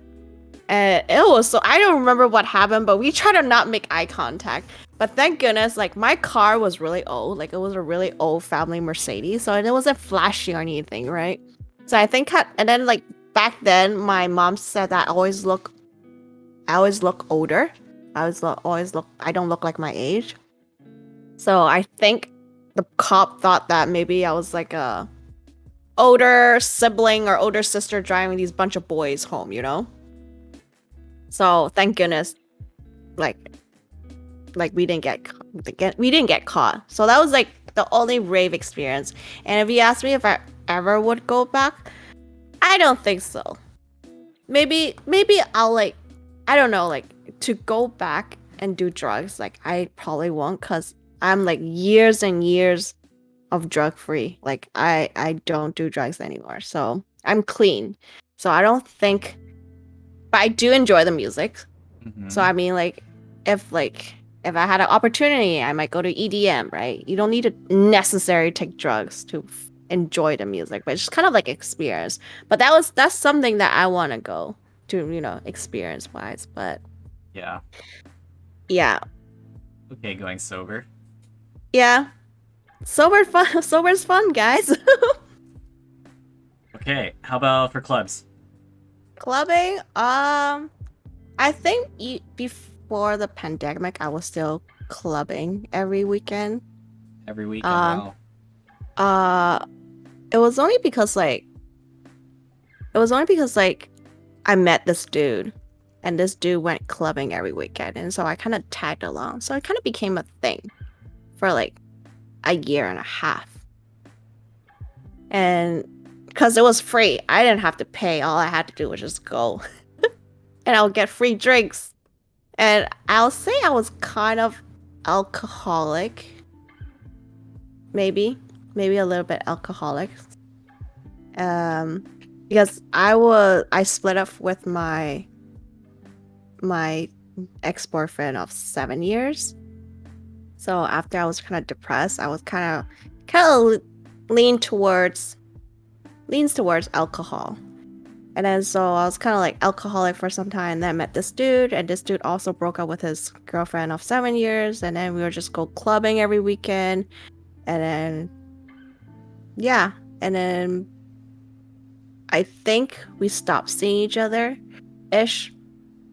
And the times I've gone clubbing kind of like died down. Like I don't go every weekend, but once in like a blue moon, I kind of go. Because it's really hard to get my friends to go. My friends doesn't club. Like the closest, like my sister doesn't drink. She doesn't club. But yeah. Any wild club stories? Uh, I no, I don't really have. Like I'm a very well kept person. Like I don't go crazy. Like if I'm drinking alcohol, I have to like at least handle it. Like I won't like black out or anything, because that's a big no for me. Um, yeah. I mean, I'll get wasted, but I'll never be like drinking to the point that I'll black out and need someone to like drag me home. But I've seen other people at the club where like these girls got so like shit faced, and then people are literally like carrying them out. But I'm not that type. I just like I drank to a certain extent where like okay, I'm good, right? Mm-hmm. Or I just go out and puke it all out, that kind of thing. But yeah, nothing crazy. Yeah, nothing Yeah. related to you, but I was just wondering, like, in general, like, encounters too. No, I don't think I've ever seen anything crazy. Oh, good. Okay. And speaking of drinking, like alcohol, do you recall your first time, like, ever drinking? My first time will be it will be when I was 16. It will be when like the family friend that has that restaurant, the 24-hour restaurant, like before they will always invite us to their Christmas parties. And these were a bunch of like young adults, not really young, but they're like in their 30s. Of course, they're like drinking aunties and uncles. And then I was 16 at that time. And then one of like the uncles was like, "Here, you want a beer?" And then so I looked towards my mom, and my mom like kind of gave me like a green light. Like he's like, "Yeah, sure, you can drink it." And so I just remember that was my first beer. Cause the uncle had it, he's like, "How old are you?" And I'm like, "Oh, 16." He's like, "Wait, you don't look like 16. You look like you're like, 19 or something like that." So that's why he handed me the beers, because he thought I was much older. But then my mom let me drink it, so that was my first drink. Your thoughts at the time? I don't know. It was pretty good. It was refreshing. It was ice cold. I think it was a Budweiser in a can. Mm-hmm. Okay, so that was your first time. Well, what is your favorite and least favorite drink? Oh. Let's go with least favorite drink. Least favorite drink is Grey Goose. Like, Okay. that shit is disgusting. Like, if I see it, if I smell it, I will gag. Because I had a really bad experience with Grey Goose. Like, really, really bad. It was like, okay, I need to breathe. It was that one time where there was like a friend called us and be like, "Hey, we're having a drinking party, like a small, I would say small get together, but like just it's just like a drinking party." And so me, my ex-boyfriend, and I took my sister there too, and we drove. So we went there, and all they had was a big ass ball of Grey Goose. And for me, I'm not the type of person like that likes to drink it like to chase, to have something to chase with it. Like I'll just drink the Grey Goose straight. Like I don't want to drink it with Coke. I don't want to drink it with anything. So we're just straight up drinking Grey Goose, and I got really drunk. But so besides the fact that I got really drunk, my ex-boyfriend and my sister also got really drunk. And being like the older sister instinct and figure of me, I had to take care of them being drunk. And they were so drunk that my ex-boyfriend was puking in the downstairs washroom, while my sister had to go upstairs to his family's washroom to puke. And I remember that my sister almost didn't make it, like, cause like the owner of the house, the friend, he's like, "Oh, you can't go upstairs, like that's like personal use, like it's not for guests." But then I was like, "No, my sister really needs to use the washroom to puke, or else she's gonna puke anyway." So he's like, "Okay, come upstairs with me." The moment that he opened the door, turned on the light, my sister couldn't even make it to the toilet bowl. Like, it was just like it just came out. And I remember I have to clean it up. Like, it was so bad. Like, it went all over the place. It went on towels, and I was just like, and I was really drunk too. Like, why am I doing this? But because, like, because these are the people that I'm responsible for. I have to clean it up. So I had to clean it up. And then I remember, like, I'm not proud of this, but I had to drive. I had to drive. And my ex had a truck back then, so I had to drive the truck being drunk with two drunk person. And it was just like it was such a bad experience. Like I never want to relive that ever again. And I think I was like hungover for days. But yeah, so that's why Grey Goose is my least favorite drink. Got it. Love the story behind it. Yeah. That's nasty. Like I don't know if my sister will remember it, but it was just nasty. It was so bad. I think it was because like it was just Grey Goose. Like everyone was just taking like straight Grey Goose. Like everyone got so drunk, and there's like three guys puking in one washroom. I'm sorry for those who are eating, but All right, and your favorite? now my favorite will be soju. It was like the easiest thing. Flavor soju. Sometimes I drink soju on stream. But if I go to a club, Jager bombs would be my favorite. Because it had Red Bull in it. And it keeps me awake.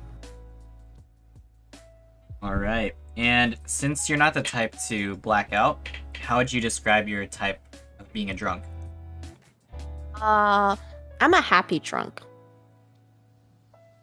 I'm a very happy drunk. I don't know. I need like friends to tell me like what kind of drunk I am, because if I'm drunk, I don't really remember.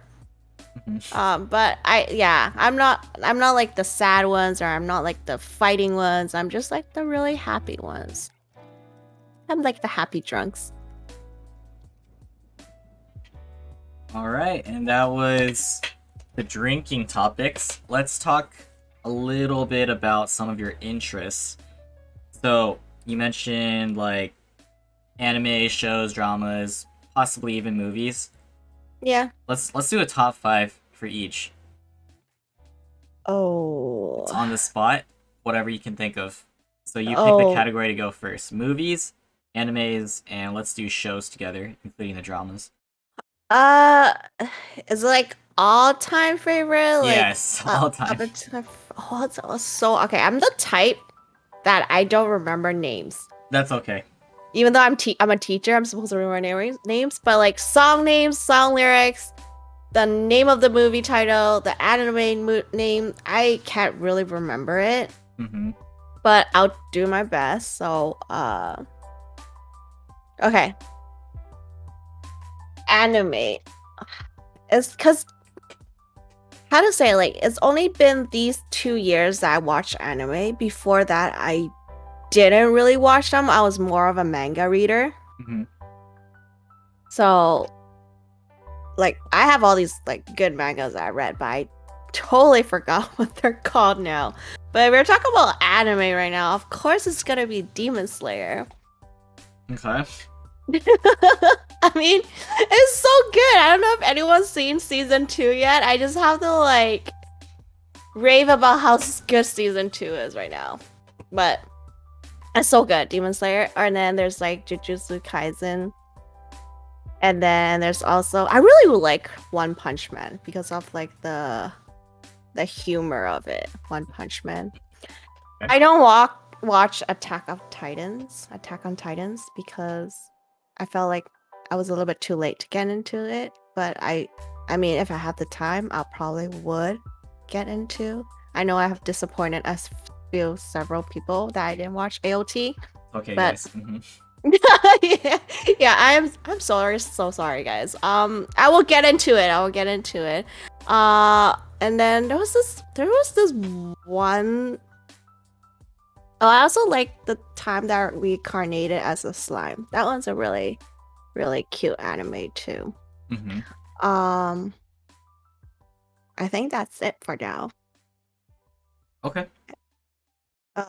For dramas. Yeah, dramas and shows. Dramas and shows.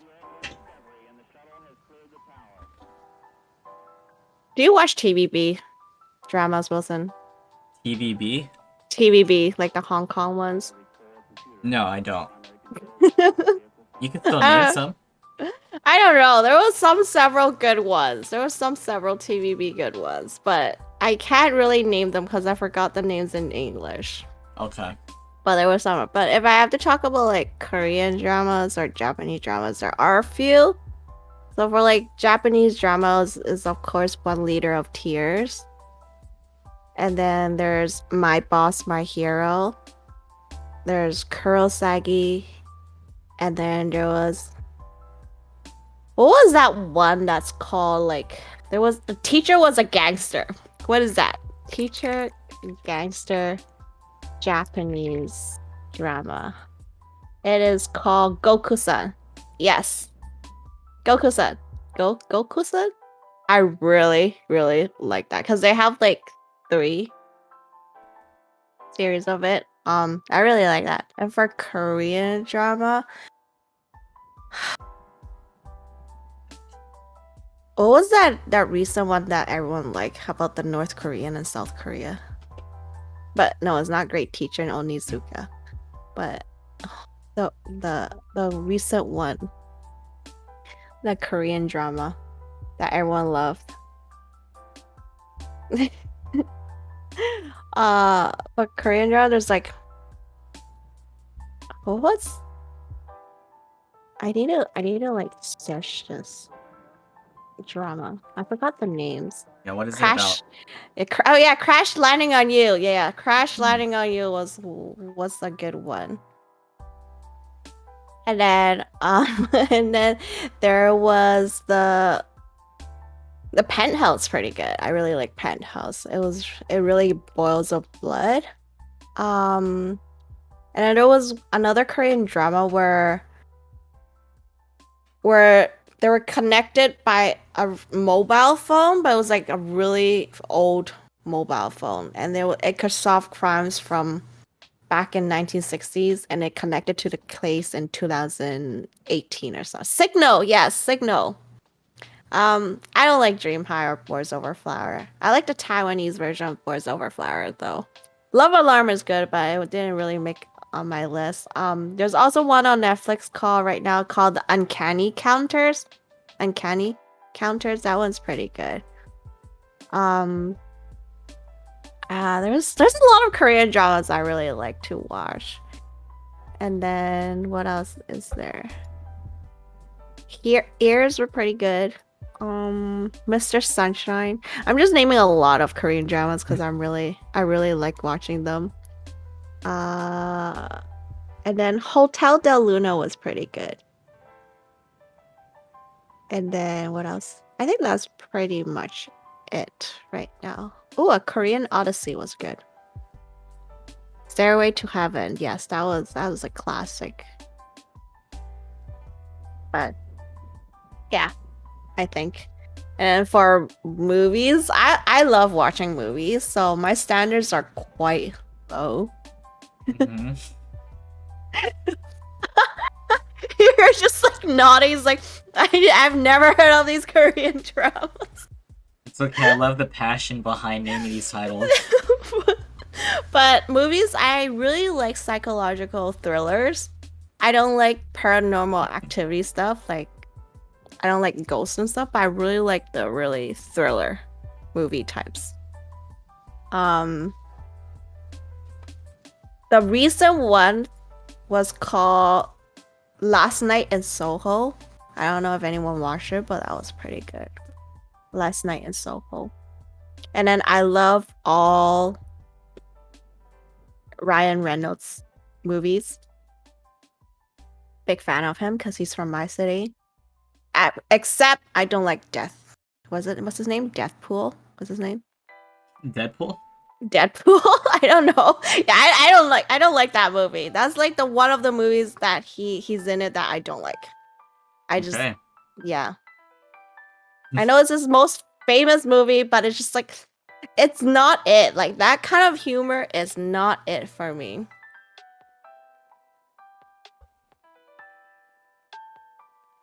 Okay. So a lot of Ryan Reynolds movies. Right? Except for Yeah. Deadpool. Got it. That's like your top 5.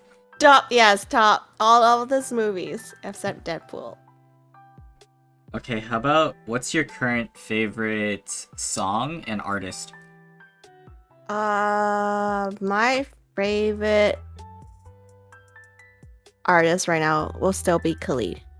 Like I love all his songs. Like they're just so nice and calming and jamming. Nice to jam to. Yeah.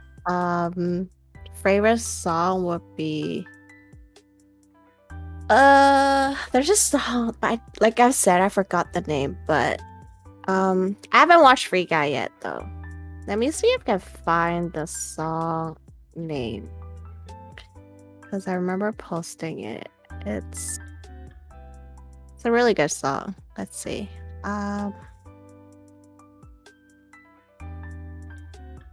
It's called Cheat Codes. Cheat Codes by Cheat Codes called Stay With You. Okay. Cheat codes stay with you. Yes, I also like By Love, but Khalid, number one Khalid fan. Mhm. Okay, do you need a break or are you good? I can go for a pee break. Okay, yeah, go for it. Because our next topics are more deep now, so yeah, relationships and etc. Relationship? Okay. I'm gonna Yeah, go BRB. for it. So guys, thank you so much for tuning in. Welcome to the stream if you're new here. This is what podcasts are typically like. Because I feel like when you watch streamers, you watch them play games or just chat. It's like very light and pretty casual. But when you get a chance to sit one-on-one with people, you get to actually get more deep and personal. That's what I really like, to actually get to know people on a more personal level. So it's like the type of content you won't really get to see unless it's really planned out like this. So you kind of only get to see a person at their outer layers, but then, yeah, this was really enlightening for me to get to know my friends so much more. It's like, wow, never thought that this is what you went through, or this is what you've experienced in your life. Like, a lot of people go through ups and downs, and it's really up to my guests to decide what they want to talk about, like to what extent. So I'm just asking questions, and whatever like Leona wants to answer, she can. But it's really nice to see that she's getting pretty deep into it, because I've had many different guests and there's different vibes all around, but I really appreciate all of them. But thank you guys. Seriously, thank you guys for the feedback. Yeah, Majestic, Akron, like... Oh, Astro, thank you so much for the lurk, by the way. Stream is always good. I love watching or just listening to my friends talk. I get to sit down and just absorb information. And Majestic, thank you so much for the follow. Appreciate you. Easy, chill. Not like this. I turn off sound alerts, and I typically don't want to talk over like my guests, so that's why, yeah, I want to like really focus in on what they say while taking notes. So that's why I'm just like typing to you guys from time to time. And thank you to the mod Simon for the shoutouts. But props to you guys, because you are the ones who are also here to witness and to learn more about Leona. So I really appreciate you guys. Naomi, thank you so much for the lurk. Do what you gotta do. Thank you. It's all good. Thought that counts. What's up, Greed? Thanks for being back again. Hope your day is well. Podcasting, we're gonna get into more heavy topics before we finish things off with like more recent stuff. And there is no time limit for how these podcasts go, but just know that they will all be on YouTube within the next few days. So this is episode 47. Podcasts typically range from like an hour and 30 minutes to like even 5 hours. It's pretty crazy. People have different styles of speaking. Okay, welcome back. Leona, go for it. Welcome back, Zintra.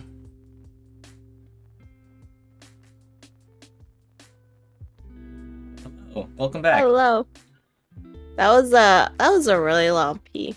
Okay, it's all good. I usually have to pee a lot. Like they know, like they're like she has to go pee again. But I'm a trooper. I held it on for really quite some time. It's okay. I also went to get tea, so Nice. All right, are you ready to continue? yes, I am, Dr. Chang. I can't have that title. All right. So you've mentioned relationships here and there. You even talked about a 7-year one, which is super long. One that was like 3 years younger than you. One that your mom really hated. One you got caught with. Yeah, there's a lot. So let's talk about. They kind of overlap. So yeah. Like a lot of information at least.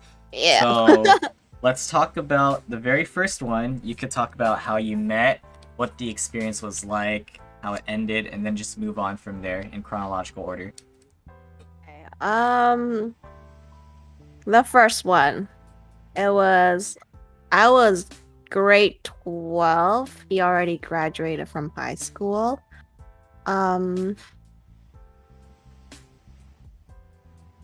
He was also involved with like a gang. So that was my first boyfriend.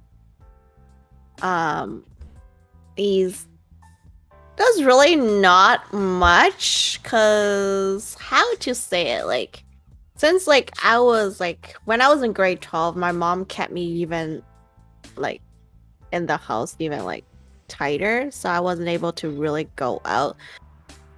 So the only times that I was able to kind of see him was during my lunch break, and then I will probably like skip one of the class after lunch so I can have like a longer hour with him. And like we really did nothing. Like he just picked, because he lived close to my high school. He just picked me up and we just went to his house and go to his room and that's it. Right. Hence maybe did the naughty, but that was really about it. Like we didn't go on dates. Like we didn't really go out to eat dinner because I wasn't able to go out to eat dinner.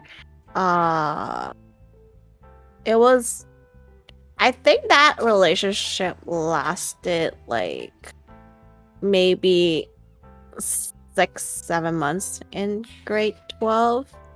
I don't know why I liked him. I don't know. Like I don't even know how I met him. Like I forgot because it's been that long. Like I forgot because maybe he wasn't that important.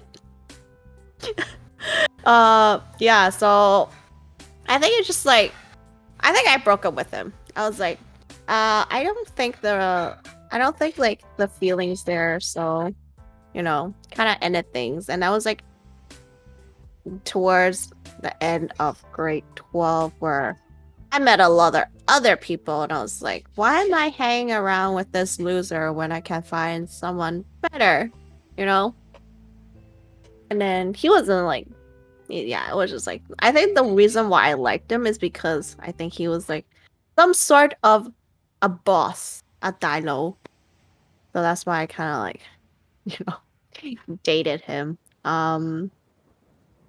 And then going on to the second one, this boyfriend was also younger than me. I think he was like 2 years younger than me. And like he was really good looking. I think we met through mutuals or like house party. And then I guess back then it was like talking on MSN and stuff. And I like, when you're young, it's just like you kind of got into a relationship quicker. You'll just jump right into it. Like you didn't care. You just jump right into it. Whereas right now it's just like, yeah, we'll see. We'll think about it. We'll go on some dates and see. But like when you're younger, you just kind of jump right into it. So yeah, that was my second boyfriend. Didn't last really long. I just remember that I broke up with him. Like he got really angry and I think he tried to like set a car on fire because he was really, really upset that I broke up with him. Like, yeah, because the feelings wasn't there anymore. I was just like, I I just thought, end things. Mm-hmm. Okay. And the third one, more eventful, is this is the third boyfriend that was 3 years younger than me. And this was when I came back, the first time I came back from Hong Kong, from working in Hong Kong. And we met at a drinking party. So there was this cute looking guy. And then that day he had a fever, but he was still there. So he wasn't feeling well. And I ended up taking care of him. Like I was kind of like massaging his head. I was like feeding him water and medicine at a house party. Like I don't know what got into me, but I was taking care of him, and I guess like things click, and then that's when we kind of like became boyfriend and girlfriends. And this is the guy that my mom found out and she hates him. First of all, he didn't graduate from high school. Second of all, he was 3 years younger than me. Third of all, he has like no purpose in life. And so just like we just did like random shit. And this was when like I'm supposed to be going to college. This is after I graduated high school. I'm supposed to be going to college, but I didn't feel the motivation to go because all I wanted to go was just go hang out with friends and such and like do drugs, drink, and just do nothing, like be a DJ. And so it was me and him, and it was like a bunch of these guys, like we're at the mall incident, and there was like these fights that we would just like bully these other kids. We'll just go to like different high school and would just cause shit out of nowhere. And then we were like the power couple, we were the power couple. And then we also had like another friend. He was the same age as my ex-boyfriend, he was my so-called god brother. He was like so-called brother, but he's like my god brother. And we all three of us, we did everything together. Like legit everything. And there's this time in March where I ran away from home. And that time my mom wasn't in town. She was actually in Hong Kong. I forgot why was she in Hong Kong, but she was in Hong Kong. And I remember that night my ex-boyfriend, my god brother, was over at my house, and I got in an argument with my sister. And I think it was like my sister said something bad, like she kind of badmouthed my boyfriend that time, and I got so mad, and I kind of like slapped her in the face. And then she threatened me. She's like, "I'm gonna call mom right now."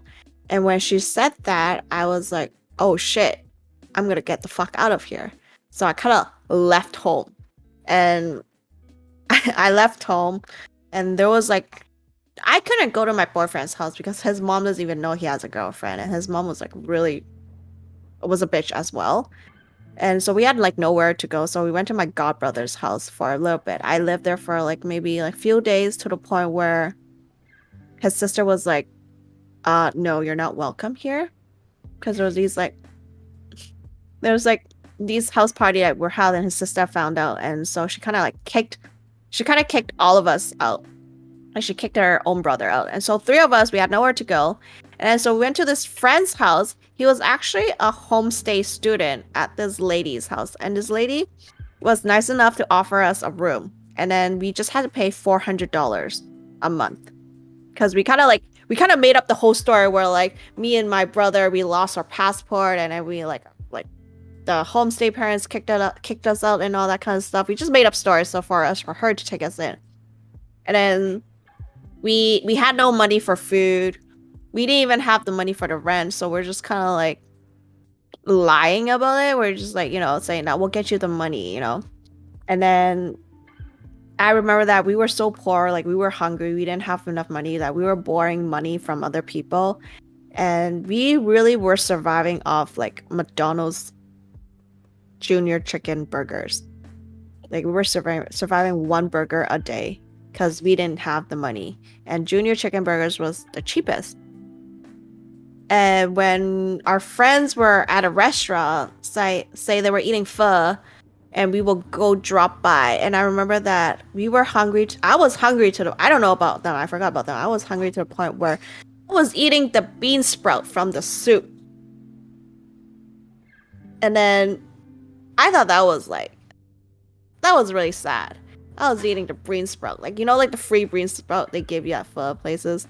So I was literally just eating that in their leftover soup. Like that was like the relationship that I remember out of them. And so it was just always us three. And then and then my mom came back, of course, like we kind of like talked about it and stuff. So I went back home, but I was still with my boyfriend that time. And it was fast forward like that. When I left home, that was March. And then fast forward to like summertime.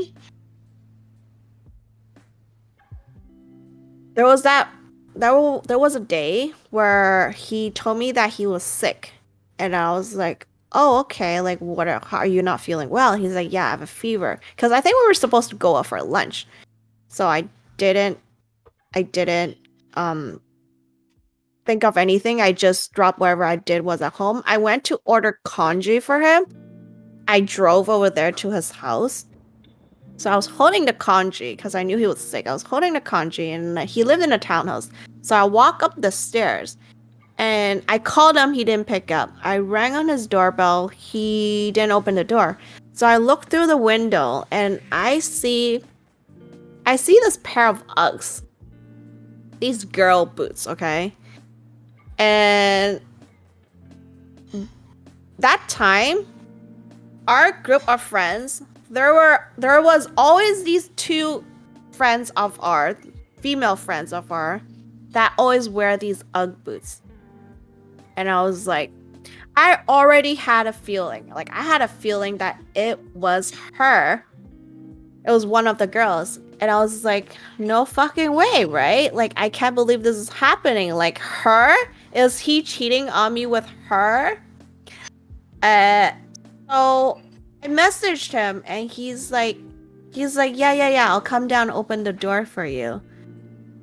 And that was when I went back to the car to text him and call him. And then I went back to the door, and those boots were fucking gone, okay? The boots are fucking gone. And I was like, dude, this is so sus, man. Like, you're fucking hiding something. He opens the door.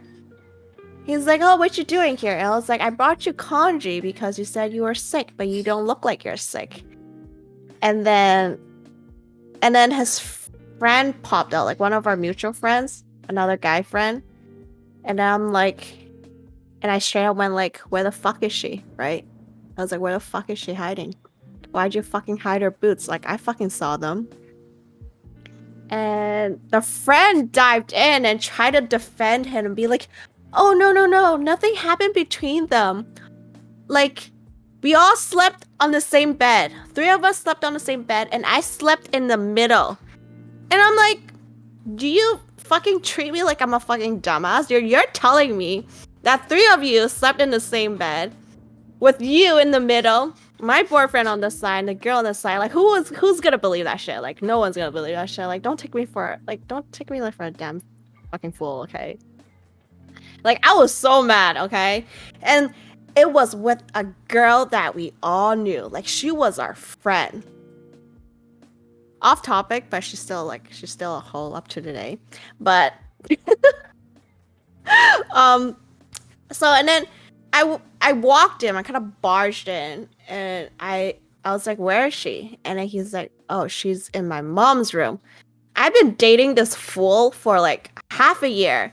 He never once let me go into his mom's room because he said his mom didn't like it. And she's sitting on her bed. And that made me even more pissed because she had the privilege to sit on his mom's bed. Whereas when every time I came over, he's like, you're not allowed to go to my mom's room, blah, blah, blah. My mom doesn't like it. And she was sitting on her bed. And I was like, and then he's like, at that point, he was like already apologizing and stuff. And I was like, okay, I'll take you back, right? Like, I don't know. I really loved him. So I was like, okay, I'll take you back. Like, I'll just pretend nothing happened, right? And so it was summer. Summer was coming. My mom has to take us to Hong Kong because we do yearly trips, Hong Kong summer trips almost every year. So I had to go back to Hong Kong. The moment I landed in Hong Kong, my cell phone is like exploded with messages from my friends.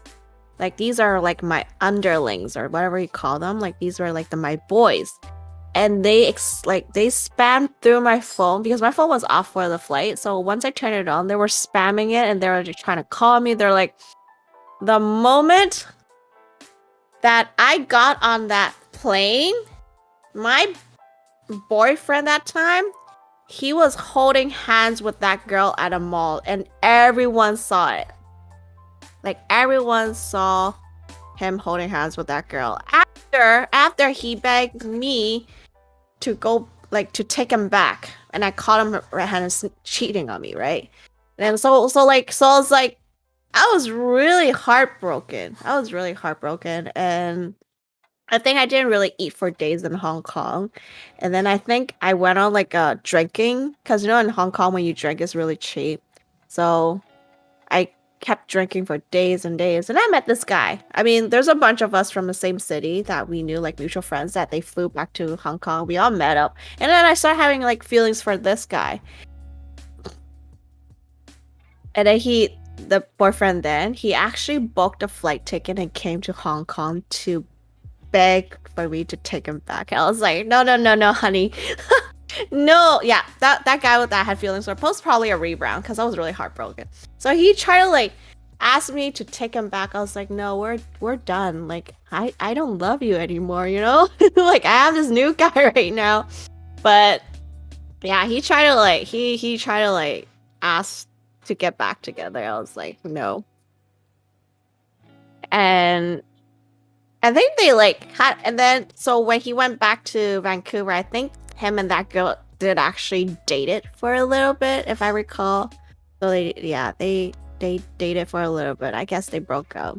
And this girl, like, she's like up to today, she's still dating like people. Like, it's just I don't know how to say it. She's like dating people that we all know. I know it's like a small city, but she's like, I don't know, she's dating these people. But yeah, that was my third boyfriend. So he the only the boyfriend that cheated on me, and I was really heartbroken about it. And then the last boyfriend, the official boyfriend. We'd been together for 7 years. He's a very toxic one. He's very controlling. He's really conservative because he came from mainland China. So he was a year older, and he was just very controlling, very like emotionally abusing. Like, this is the one that I did self-harm because of him. Like, the reason why my forearm has so many scars is like because he's the one that's why I did it. He wouldn't let me do a lot of things. So you know how like back then, like, I was kind of popular. My Facebook, I have like thousands of friends. He made me delete that Facebook and make a new one. So I had to make a new one. He has to approve every single friend request, and if it's a guy, it's probably a no. He didn't. I didn't have my own phone number. I have my own phone, but I didn't have my own phone number because I had literally no friends, so it was kind of pointless for me to have my own phone number. I cannot wear dresses. I cannot wear high heels. I cannot put on makeup such as eyeliner, eyeshadow, lip gloss. I cannot put on perfume. I cannot have nail polish. I cannot have revealing clothing. There's just a lot of things that I'm not allowed to do. Otherwise, he thinks I'm a hoe. Like, cause like, oh, by doing this, like, he thinks that because he's already my boyfriend. Like, why do I need to like be so pretty for who, right? But probably makes people boil. I don't know. I guess like the tendency of like when you're in like that kind of abusive relationship, you kind of can't really get out of it until you actually see it. But yeah, he's really emotionally abusing. He never physically abused me, but it was tiring. He was emotionally abusing. He had a lot of restrictions, so he wouldn't let me dye my hair, let me do this and do that. It was just like he was the only one that can choose who my friends were. Yeah. How did you meet him, and what did your mom think of him? I actually, because we have a lot of mutual friends, so he added me on Facebook, and he started messaging me on Facebook, and I started talking to him. And at that time, I was actually in Hong Kong for the second time, and then we started talking, and then it's because of him I actually like asked my mom if I could come back. And so my mom was like, okay, you can come back now. So I did come back. I met up with him. And I didn't really tell my mom. It's just like my mom kind of had like a hunch about like who I'm seeing or who am I talking to. So, and again, he was also like a Dilo, like a boss of some sort. And I was like, I think that was very attracting or something. But it's just like, yeah. And so I kind of like fell in love with him, and the whole thing was like fighting with my mom happened, and she kicked me downstairs, and I moved in with him, and then all the illegal stuff happened. So yeah, I was with him for like 7 years or so, until like a few years ago we separated, because there are like certain things that happen that I can't really say. Okay. But yeah, so certain thing happened, and then I kind of spontaneous like left the city. Like, I left the city and flew to Boston. And I met up with my gaming friends. Because that time, like I wasn't working. I was just at home doing nothing, like a loser. So I was just gaming. So I met these gaming friends. And then so I met up with one of the gaming friends in Boston. And then I was just there for a few days. Somehow, like I didn't say fell in love with me. I guess like he was kind of like a rebound. Like this Boston dude. My chat knows about this Boston dude. This Boston dude. So the first time I went, there was nothing. We were just friends. But and I flew back and we started talking more. And I guess you develop feelings when you talk a lot with each other. And so he's like, come back. Like, come back. Let's. But we're never official. Like, it was never an official thing. It was just kind of like, So he paid for my ticket, so I went back to Boston. And down the road, I found out that he has a wife and 2 kids. So this Wow. Boston dude was actually a family man. Yeah. What a turn. Yeah, but it was funny because when I first met him, he picked me up in this car. I was like, oh, why do you have a car seat in your car? And he's like, oh, it belongs to my aunt. My aunt has to pick up her kids in those car seats. And I'm like, okay, I didn't really think about it because, like, dude, that time I didn't like him, so I don't really care if he has car seats or not, right? But, like, it was, like, I think maybe half a year down the road, he's like, I was already back in Vancouver. Like, we met up 3 times already. We've been together for, like, half a year almost. And then one day he couldn't help it. He's like, what if we were on a phone call. He's like, what if I tell you that I'm a father of 2 children? Dude, I was driving at that time and I almost fucking crashed my car. Like, I'm telling, the shock in me was like, say what? Come again? You have 2 kids? Does that mean you have a wife too? And he's like, because the thing is, like, I've never suspected it. He never wanted to do, like, video calls, really. So it was always just messaging, and there's never phone calls. We'll game together. We'll always game, because I know that. But there's also, like, a 3-hour difference between here and Boston. So when he gets home, it's, like, 10 p.m., and then we'll game for 2 hours. And right on the dot at 12 a.m., which is 9 p.m. my time, he will be like, I need to go to sleep for work. So... And I'll be like, okay, so I'll go to sleep too, right? So I slept at 9 p.m. I follow his, like, time zone. I slept at 9. I woke up at 6 a.m. just to message him, to talk to him. Like, it never occurred to me because I just thought, like, and he's like, when I visit him the second time, he's like, you can't live at my house because I live with my parents and I don't want my parents to find out. So we went to hotels, right? And then so like he told me, he was like, I have a wife, I have two sons, and I'm like, the fuck? And then he's trying to explain that him and his wife don't sleep together. They sleep in separate rooms, and he's only there for the sake of because of the kids. I was like, no, like, it's just it's just like, it was heavy to find out that he was a family man. But yeah, unfortunate. Mhm. But I didn't want to be with him. I think he was just a rebound anyways. But who will believe, like, I'm not stupid. Like, you're telling me that you and your wife sleeps in separate rooms. It's just like, okay. Yeah, so to be clear, finishing off that 7-year relationship, you said that things that can't be said happened, and that's how it ended? Yep. Okay. I mean, yeah, it just kind of ended like that. Was it like a heartbreak type of situation, though? Or was it not as bad as the third one? It wasn't as bad as the third one. Okay. It's because I felt like because of 7 years, like, there was, like, these moments that I wanted to get out, but I couldn't. Like I didn't want this, but because you were with this person for so long, you feel so comfortable. Like, you feel like that's your safe zone, but instead that's actually not your safe zone because of the way that he was treating me.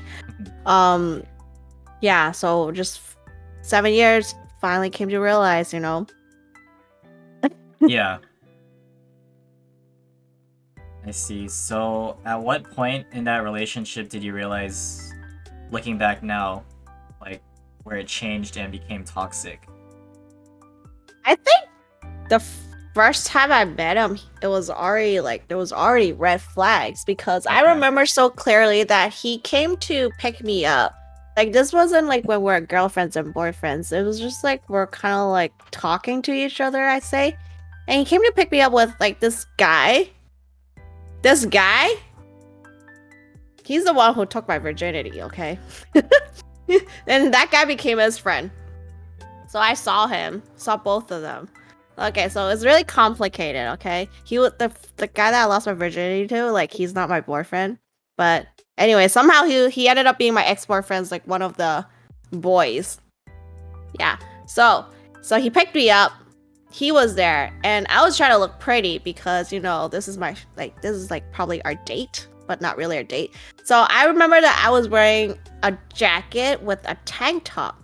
And I remember the tank top was like, it wasn't low. It was just like regular tank top. It was like just up to here, right? And then I had my jacket zipped up.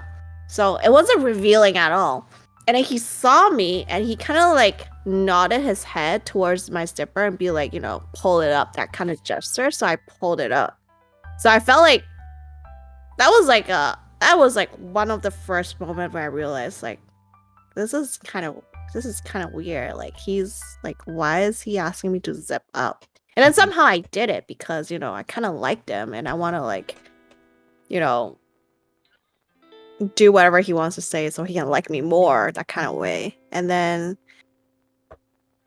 it progressed to the point where he's like, who's on your Facebook?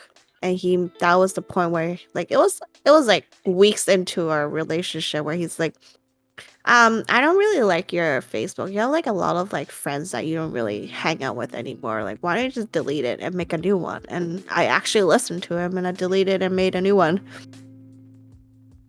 Mhm.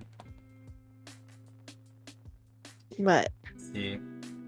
yeah, and like there's just like, and then we'll always fight about it. Like I was me like I just want to like there was like because there was a phase that I was into K-pop, and this was like later down the relationship. Like I said, I want to go to the concert, and he said, with who? And then I was like, with a group of girls. And this was like local concert. And then I remember fighting him about it. I'll be like, why can't you let me go to the concert? And then he finally gave in and was like, okay, fine, you can go to the concert. And he's like, remember to take pictures for me. And so I took pictures. So before the concert, I met up with my friends who flew from different cities and they got a hotel. And they were just chilling in the hotel, like on the hotel. And I took a picture for him to show him that, you know, not because I was sick. I was taking pictures to show him that there was no guys around, okay? So I remember taking a picture and he's like, he zoomed in one of the photo, he cropped it. He zoomed it in, cropped it, and sent it back to me. He's like, why are there guys' shoes? And I'm like, what guys' shoes? And it was one of my friends who's wearing like these Nike sneakers. Like, I don't know what they're called, but the Nike dunks, whatever. And he was like, why is there a guy there? I was like, that's not a guy, it's a girl. They're just wearing Nike shoes. Like he got so angry at me that time. But, but yeah. It's just like he will not have it if I'm going out. Like every time when I go out, he has to know who it is. I can't go out with a guy. Just me one like yeah, 1v1 with a guy. Like it's not happening. That's why I don't have much friends. Like I really lost all my friends. Mhm. Okay, well, you're done with that guy. So, Yep. after Mr. Boston, nothing else after that. Is that right? Yeah. Okay. So, with that being said, and looking back, what would you say what's your type? What kind of guys interest you? Um the type of guys that I like now are guys that are financially stable. Like they have like a job of some sort, you know?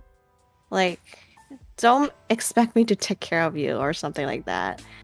I know I'm into like the red flags toxic boys based on my previous relationships, guys. But I mean, I like good guys now. I like good guys. I just say like people who share the same values as me, like cuz I grew up here, so it can't be too traditional, but it can't be too wild. Um Yes, I like guys who has nice smile, nice teeth. Hair and teeth. It's very important. Um a guy that can drive, okay? Or at least have a driver license, you know? Like, I don't know. I like guys who can drive. Guys who likes the same stuff I do, like gaming wise. Like I'm a big gamer. And if you can't understand that I'm not gonna reply to your text for the next 4 hours because I'm gaming and get mad about it, like you're not for me. Cause you know, like once I'm into the gaming mode, like I will not be checking my phone all the time, right? And I'll probably be gaming with my friends. And I don't know, like I guess really simple. Really simple, I guess. Games can drive. Nice, have a nice smile. Financially stable. All right. And to sum up, topic about relationships. So, what advice would you give to those looking for relationships or for those in relationships? Just general relationship advice. General? Oh, this is hard. Um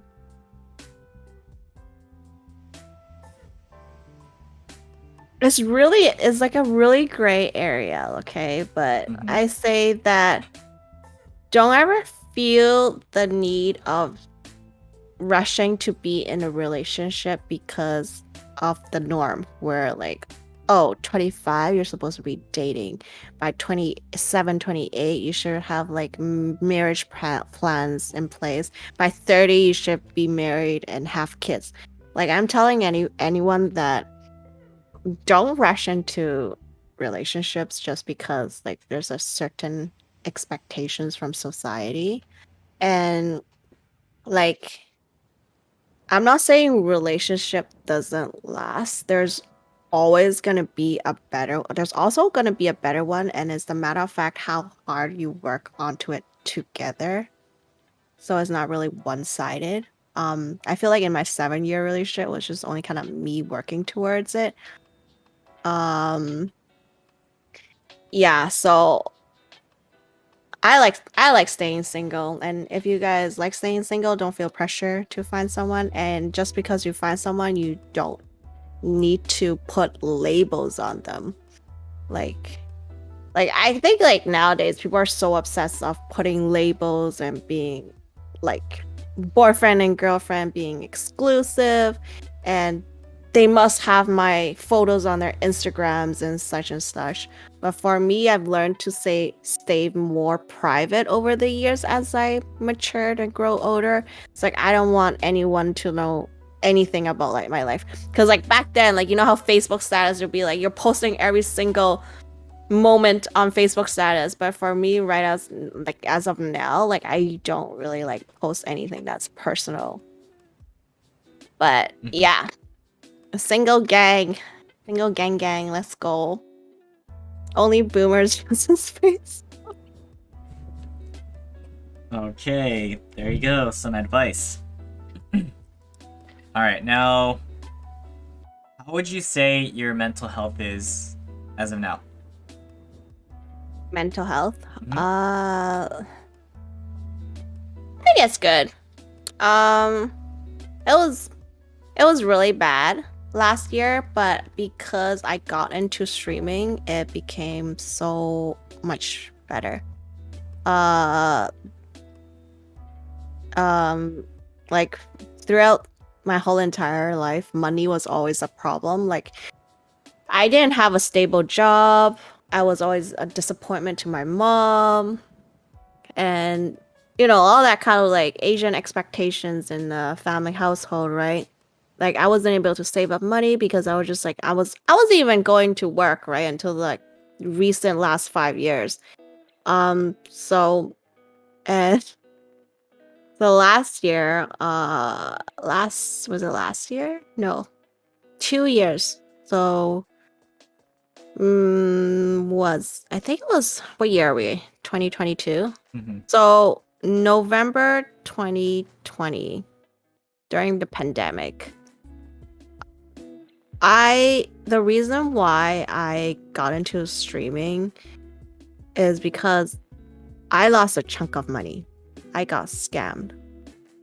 I'm not very proud of saying this, but I think because it's been so long, it's like I finally feel comfortable of saying it. Is I got scammed because I don't know. It's just like I'm kind of embarrassed to say this, but like, so I was kind of like on the Chinese TikTok platform, and like for me, I'm a very friendly person, even though I'm like very shy. But I'm like through words and typing, I'm willing to do so far, right? So like anyone who like messaged me, I'll just reply and be like, I'll be very friendly. Like I have no like fucking dangerous stranger kind of sense of attitude.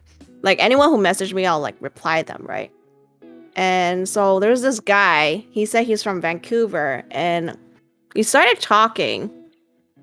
It wasn't like romantically talking, it was just like, like because we're bored in the pandemic. There's like, so just, back and forth messages. And then like I told him about like, I didn't really tell him much, but I think the way that they scam people is they're so good because they never initiate the conversation.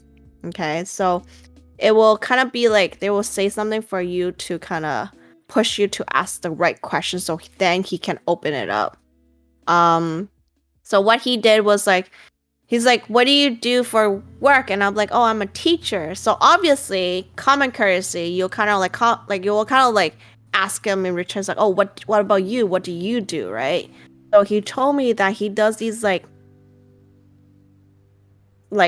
stocks. What's that called?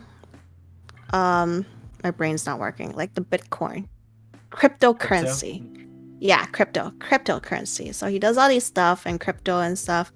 And I was like, oh, throughout my life, I fucking hate those stuff. Like if I hear them, I'll be so bored. Like don't like even my friends, like my closest best friend, he'll talk to me about it and I'll be like, no, don't talk to me about it. Like I'm not interested. But like because like I was just chatting with this guy. He's like, yeah, like I'm just sitting here. Like I don't really do much. All I had to do is just like look at these like these little points and I make a few $100s an hour. And I'm like, oh, sounds nice way to make money, because I've heard about my friends making money like that, right? Selling, bitcoins, like, And so he's like, he asked me, he's like, why don't I help you? And I mean, I have some sort of like, be like, a layer. I'll be like, nah, I think this guy is kind of like a fake, I mean, he was also handsome, but I don't know. I still think he's a fake, right? And he's like, no, like, do you have like $5,000? I mean, $50,000. So I was like, no, I don't have $50,000, right? He's like, well, do you have $5,000? I was like, no, I don't have $5,000. And he asked, wow, can you borrow from the bank? Can you take it out from your credit card? And I'm like, no. And he's like, how about $500?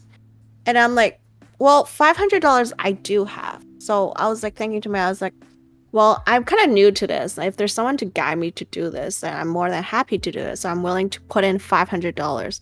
So he taught me how to do this, and then I did it. But I don't know. Somehow I was just dumb. I was just hungry for money, and then somehow like there was like there was return of investment. Okay, and I got like $60 back, including the $500 I put in. And it's like, okay, so you've seen how I do it. How about you add more money to it? And then from the beginning to the end, I've added $8,000 into it. And then after adding $8,000, I couldn't take the money back out. And I was so scared, right? Like, what the fuck am I doing with my life? Like, why did I just singly handed this dude that I don't know $8,000 Canadian? And it was like my savings too, right? I didn't tell anyone. I kept it for a while until $8,000 Canadian is still a lot. I kept it for like quite some time. Like I was kind of depressed for like the whole entire month until I told my best friend. And then I finally told him the truth. I was crying for like hours that night. Like I was sobbing. And he's like, because I was so afraid of people judging me. Like, you, dude, Leona, you're a dumbass, right? Like, why the fuck would you give someone $8,000? So, I don't know. It was just like my breaking end point that year, that month.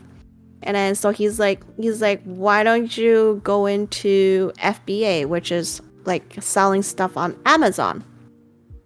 And then so I was like, okay, like for me, I've always led the life where 9 to 5 jobs were already good enough. Like I was comfortable with where I am. I have food, I have shelter, but because I lost that $8,000, like I was like so mad at myself. Like I was like, I need to grind, I need to hustle, I need to make that money back.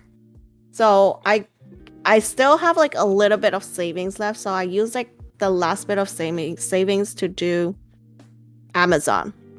So it kind of like it was a long process, and then when like January, like a new year came, my friend was like playing like this is the best friend I told the scam story about, and he told me that he was gonna start streaming, and I kind of made fun of him. I made fun of him, and I was like, "You streaming? Like how old are you?" Like I thought streaming was like for like 18-year-olds or 19-year-olds, like like young people.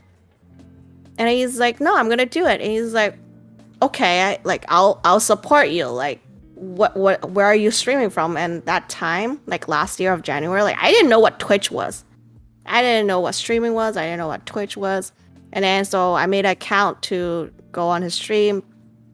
And I was like, "Oh, this is pretty cool." And then back then I didn't even play Valorant. I was just supporting my friend. And then that's when I was like, I kind of want to try Valorant. So I started to get my own PC. So I got into Valorant.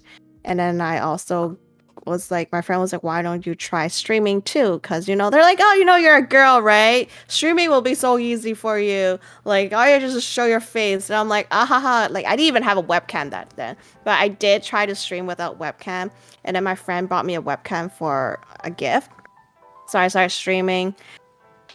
And that's when I was like, I told myself that I'm going to grind very hard. I'm going to hustle. I'm going to make back the money that I lost. And I think so far, like this whole year of streaming, I did make back that $8,000.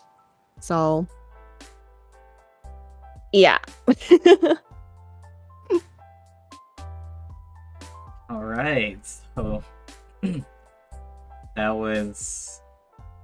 that's crazy. That whole thing that happened. Yeah. That's why I went to streaming, is because I was like, you know what, I wanna try new like before I wasn't the type that's willing to try new opportunities, but now because I've lost that $8,000, I feel like I have nothing left. Like I already hit rock bottom. Like there's nothing else that I can, like I won't even go further. Like the only way to go is go up, right? So I'm just gonna hustle, I'm gonna grind, I'm gonna find all these ways to like just make back the money that I've lost. Okay. So this question is still about mental health, but from a more broad perspective. So when you felt like you were at your lowest point in life, you managed to pick yourself out of it. What advice would you give to other people who may be struggling? Uh, Definitely talk to someone. Don't be ashamed or don't be embarrassed. Like you have like when you're by yourself, you have all these emotions and thoughts to yourself. Like it will keep running the same scenarios in your head, but y- like you never know what will happen. Like just like talk to someone, and you might that person might be able to help you open up. And I feel like like I'm not a person that usually tell people like my problems. I usually like to keep it to myself. But I think definitely opening up what happened, like my depression to my friend was like where I started actually feeling better. Okay. A little bit of switching gears, but since you briefly mentioned COVID, like you were bored, that's how that situation happened, and you got into streaming. Other than streaming, how has COVID impacted your life personally? Uh, mm, not much, I guess, except the fact that it's hard to hang out with your friends. Because we have like a big group of friends. Every time we go out, the restaurant's like, oh, max capacity of each table is 6, and like, and then sometimes I don't even really, because before like we are like our friends would come over to our place and they're just chill, but now everyone's just so like cautious and stuff. Like we don't really do that. We don't really hang out with each other anymore. So we kind of like yeah, and then Okay, we were like used to watch movies and all of that, but now it's just like kind of stopped. got it. Okay, switching gears. As of now, what are your goals and aspirations in life? My goal, I'm gonna go big. I want to purchase a house. This apartment is too small. I want my own streaming room. um, I thought that I could be a teacher for the rest of my life until I retire, but I think being few years into the job, I definitely do not want to do that. So I want to like I don't know. I wouldn't say be a full-time streamer, but like I don't want to be a full-time teacher. Maybe become someone who can work their own hours so I can go to work whenever I want. Like that's my goal. And to save enough for well, I can't buy a house by myself. So me and my sisters were thinking of like saving enough so we can all buy a house together and live in a bigger place because right now it's quite crap. But yeah, housing in Vancouver is quite expensive. Yeah, with my mom too. And I just want a house with a room because right now I share a room with my mom. I don't have my own room. That's why you see this backdrop is because I'm in the living room. I'm in the living room. Yeah. I want to purchase a house so I get my own streaming room. Mhm. Gotcha, gotcha. So that's goals and aspirations. Was there anything Mhm. else before we move on? Uh, no. Okay. Talk about some traveling you've done and where do you want to go in the future? I would love to go to Korea. I've never been to Korea and I've heard all great things about it. And plus with me kind of like used to be in like obsessed with like the culture with like the K-pop and stuff. But yeah, and like the cheap food and all the cheap makeup and face products, all that kind of stuff. Korea will be like the number one stop that I want to go to. Okay. But how about your own personal traveling aside from like Toronto and Hong Kong? Like, what do you mean Where have personal? you been to? Oh, where have I been to? Yeah. The States. Some of the states. I've been to Taiwan. been to Brunei, Singapore, Malaysia. Yeah, and some of the states. I think that's it. Do you have a favorite state that you've been to? So wait, what? Like favorite state? Yeah, it sounds like you've been to a few states.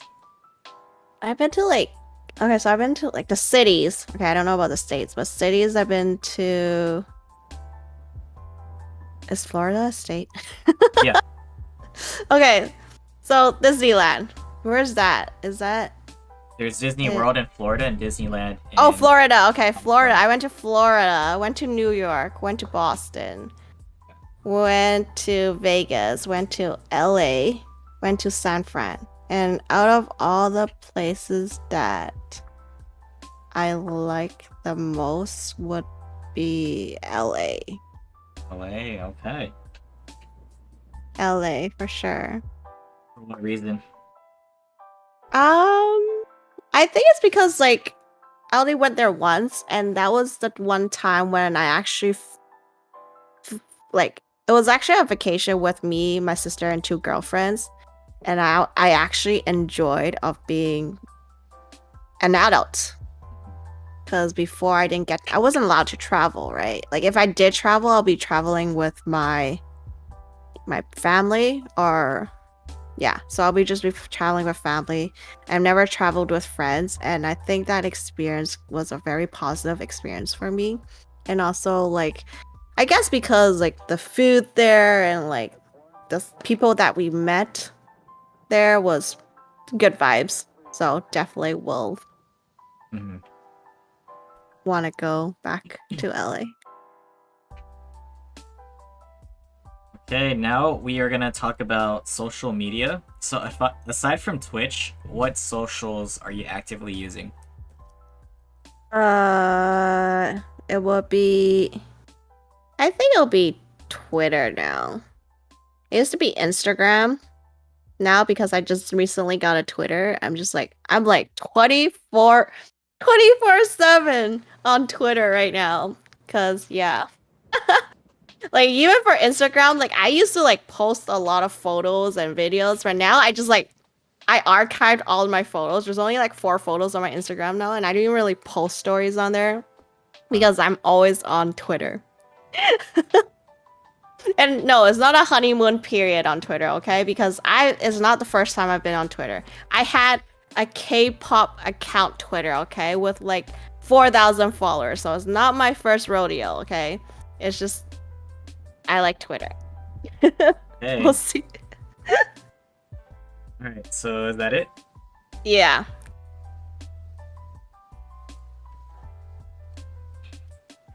Okay, so talking about Twitch now, here's the big one.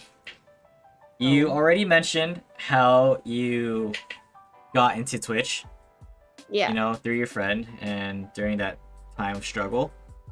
So, as of now, talk about what categories you're streaming and what's your schedule like. I mainly stream Valorant. I stream Monday, Wednesday, and Friday after 9. 9 p.m. And PST. yeah. And how did you come up with your name? Okay. So I used to have a gaming name called Rifle Beam, but I didn't like it. So I started calling myself Wreck. I don't know where I got the Wreck from, but somehow I got it somewhere.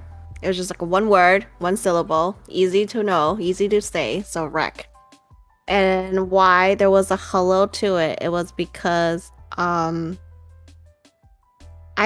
think I I think like I was on a stream and then I forgot who was it that said HELLOWRECK. And then so I changed it to HELLOWRECK because it kind of had a flow to it, you know? So there's not much of a story. And no, it's not Wreck-It Ralph. I didn't get it from Wreck-It Ralph. Okay. So, talk about the day ones on Twitch. Like, who is there for you in the beginning that are still here? So this is like a chance for you to shout some people out. Uh, day ones. This is pretty hard. I mean, there's 3 day ones. I think one of them popped by earlier. There's 3 day ones. Do I really have to say their name? You don't have to if you don't want to. But okay, these are it's not my IRL friends, not people I know. These are actually people I've met on Twitch. And actually, before I started streaming, I was actually a mod for another friend. And I also have another friend who's like kind of popular on Twitch. She has like, it's like, I don't know, 60K or whatever followers or whatever like that. So she's like pretty popular. So I've been hanging out with her. And then one of my girlfriends started streaming. And then so they kind of did a collab. So some of her viewers went to my friend's stream. And then because I was a mod for my stream, I kind of met them as well. And and then that's where I met these people. And then the moment I started streaming, I hit affiliate, like these 3 people was always there. And they're always the one that do gifted subs. There's always the one that helped me achieve my donation goal. And they're always the one that did the bits, and always there. Every time when I stream, they were there. But yeah, so there's these 3. And now, of course, the ones that you see right now in your chat, of course, obviously, the day ones as well. But not like very early on day ones, but like, close to day ones. Mm-hmm. And next, speaking of your IRLs, how many of your IRLs are actually involved in your community and like are actively supporting streams? So I would say IRL will be Prince Hal. He's been there for me. He's also my best friend, and that's the friend that I cried to. I sobbed, ugly sob, ugly sob when I got scared. So he saw all of that. Yeah, he's there. There's also Potato, but she's been busy with work. She also kind of recently stopped streaming as much, but she's still here. She'll drop by. She did drop by earlier in the beginning. Mm. Yeah, so these are, I would say, my IRL. Also, there was also Lily Frog that was in here. She's actually my high school friend. And we recently touched base with each other because we both were streamers. Like, we didn't keep in... Well, we did keep in touch. Like, we had each other's socials. We didn't really talk to each other until recently when, like, she found out I was streaming and then she was streaming. And then we kind of overlapped our community together. Like, I rated her and then she rated me. Like, knowing, like, combining our community together, knowing each other's community. So, yeah, she's also an IRL friend. Yeah. Mm-hmm. And next, have you had your own Twitch meetups yet? And if so, what was it like? No, I have not have any Twitch meetups, but I did meet like several people from Twitch, like a few, like selected few. Like I'm really, like for me, I'm really careful because of the COVID thing that's happening. Like I just don't want to like, because I have to be safe about myself because I have to go to work with kids. I don't want to bring the COVID to work, right? Mm-hmm. So I have to be really careful about who I meet and how I'm being careful with it.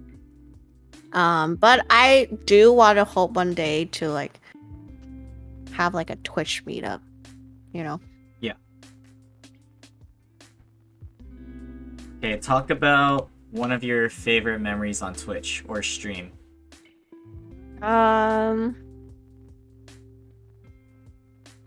Favorite memory?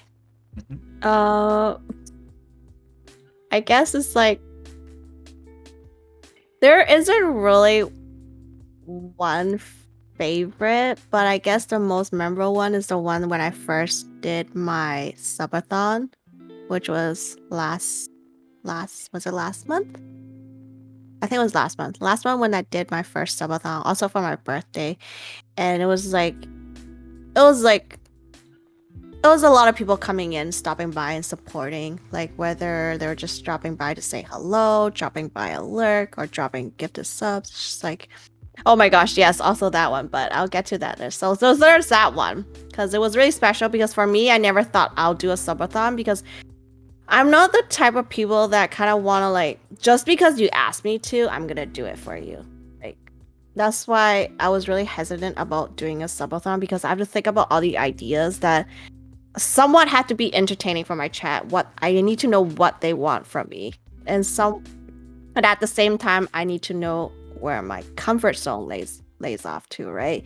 So so that was kind of tricky, but it was really successful. I did reach my subathon goal. Um, and then the second, well, like the second one will be like the times that I cried on stream, and I don't really cry on stream, but it's just because I watched a video that Bong Chu made me watch, and I cried on stream, and that was really emotional, and I really understand on that kind of level. But I don't know if you watched it, but I would recommend you to watch it with your stream as well. Um, I cry so much. It's like because like it's about like streamer and chat, like the relationship between. So yeah. Oh shit! Not what I expected. Okay. Yeah, so it was a really emotional video and I really like relate to that. So yeah, that was the second one. And the third one is like obviously when I get mad and tilted. Apparently they really like me getting mad. But I will send you links for you to watch it with your stream. Alright. Talk about the impact that Twitch has had on your life so far, or in your life. The impact is like I've met a lot of friends. Like for example, you're one, right? Is I never thought I'll succeed this far, you know? Like but as I seeing like how like it's like I will pop into someone's stream and be like, oh hey, you're there too. Like I know you. Like it's like I made all these like friendships with like all these people. And I was just like, wow, I never thought I'll be capable of doing that, of making these great friendships and connections with other streamers and their chat and their community, right? And I remember there was this one moment that was really heartwarming is because I do rate different peoples. I never rate the same people. And I always go for the people that are like with the smaller community, with the extra, no, I wouldn't say extra help, but like so like like people that has like 100 viewers, like they probably don't need my rate. Like they're like it's just like I feel like it's pointless. So I usually go for people that are like they have less than 30 viewers. So that's how I choose my rates, and that they have face cam and they have an interesting like about me page and all of that. So I've been rating these different people, and there was this one time when this streamer told me that because of my raid that I brought him to this other streamers community, that they became good friends. And for me to hear that, I think that was already a big dub in my life as a streamer on Twitch. And I'll never forget that moment when he told me about it, and even talk about me, it kind of makes me kind of want to tear up because like, yeah. But it was really heartwarming to know that even though you're a small streamer, you're not big, but you're still able to do this and help people create friendships because of you. It's just so rewarding, so rewarding. I like that. Really nice to hear. Oh, and just to go back, was the subathon the Nezuko cosplay one? Yeah, it was. Okay. It was that one. Got it. So with that being said, what would you say the pros and cons are being on the platform, Like, being a as streamer? being a streamer, pro is like you get to talk to these people. Like for me, when I go to work, I talk to kids. I don't really interact with other adults. And because of the pandemic, like you don't get to meet new people. Like you don't want to go out and risk your life and stuff. Mhm. So go like being a streamer, the pros of it is just that you get to meet these amazing people from not just your own city, but from all over the world. Like they're like not restricted to Canada, not restricted to North America, but like we know people from Australia, and we're like Mew Mew, right? Like I wouldn't say close, but we're like pretty good friends, right? So that's the pros of it, is meeting these pros of a lot of pros, and then also the cons will be the cons is like there are some people that are creepy, like girl streamers, creepy. Doesn't really know boundaries because they think that, I'm not saying we're not friends, but you know, there's like a respected line drawn between a streamer and the chat. Because we can be friends, but you gotta respect my personal boundaries, right? Like, you can't be like, you can't be like stalking me, you know? And it's just like, it's just like, there's like, yeah, there was several incidents where like I didn't feel comfortable and I have to tell them to back off, right? Yeah. And it's really hard because like I don't want to do this, but if I don't say this, they don't know. They just think because like, you know, I'm opening this like relationship with you doesn't mean that you can just like keep going digging deeper and deeper, you know? And for me, I really like to keep my personal life to myself. Like, I don't mind meeting up with you and becoming IRL friends, right? But if your intentions is that you want to, because you want to be with me or you want to get a date with me, like I don't really feel comfortable because first of all, I'm not looking for a boyfriend, and definitely won't be looking for a boyfriend on Twitch, right? Because I'm happy where I am right now, and I just want to hustle. I just want to make money. Like I don't want to have relationship problems because that ain't for me for now. Like I've been in a lot of relationships, a lot of troubles. I just kind of like my life right now. And yeah, so the cons is like people that doesn't really know how to respect your boundaries. What are the cons? Okay. So speaking of like the downside, have you personally encountered like trolls and hate on Twitch, and how did you respond? Um, I don't think I've had any trolls, but I think there was one that came in, like a random dude. He's like, "Hey, you're the girl that I swiped left on Tinder or something." My gosh, like look at you, you're so ugly and stuff. I think that was like the only time. But that was like way in the beginning, like way. But so far I think that it's been good. It's been a positive experience. Like I have, thankfully and luckily, that I don't have any trolls. The only trolls are the people that are in my chat, my mods, and my friends that trolls me. But other than that, it's just like it's been nice. It's been nice. So Mhm. And speaking of the hustle and the grind, what are your goals for Twitch? my goals for Twitch, I thought about it. Like this is a big dilemma for me, is because I don't have much talent, and I feel like I'm not like the best at playing Valorant, so it's like, why would people watch you? Like, that's always my question. It's like, why would people watch you? And to be very honest, I definitely do not want to be those thirst trapping streamers, you know?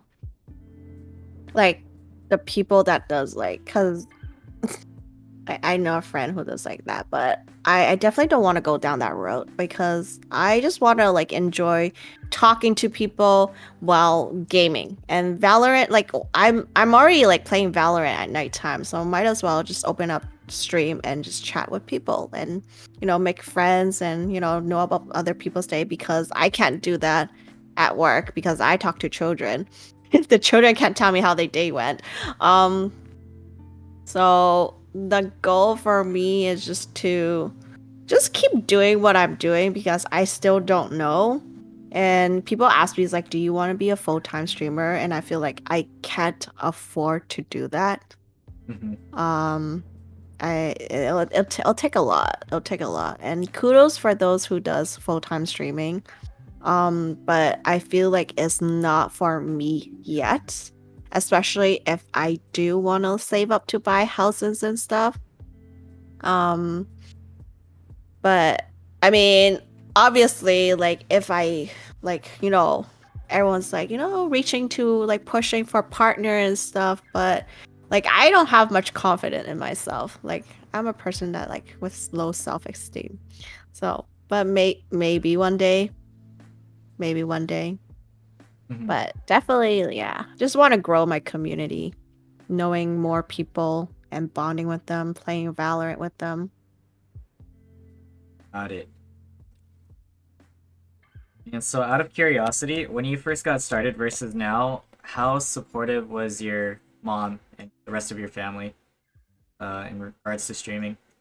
Uh, my mom actually streams on the Chinese TikTok platform. Um, she's like, it really depends. If she's having a bad mood, she'll be like, "Why are you streaming? Like, like gaming is so toxic for your body. Why don't you just go find a second job, right?" Like on her bad days, right? But I always had to convince her that like streaming is fine. Like streaming is just like a side thing where I actually enjoy doing and I'm making some kind of money. And she's sometimes she's supportive, sometimes she's not. When she's not, I usually just ignore her. My sisters are extremely supportive. They're like, yeah, go do it. Go. They're the one who buy me like the webcams and all that kind of stuff, right? Um, but overall, yeah, and friends are also supportive. It's just my mom sometimes being bipolar. All right.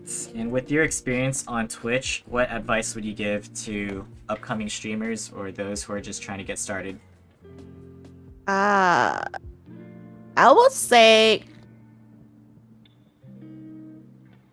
don't give up because I know people get discouraged when they're sitting at one viewer, three viewers, five viewers.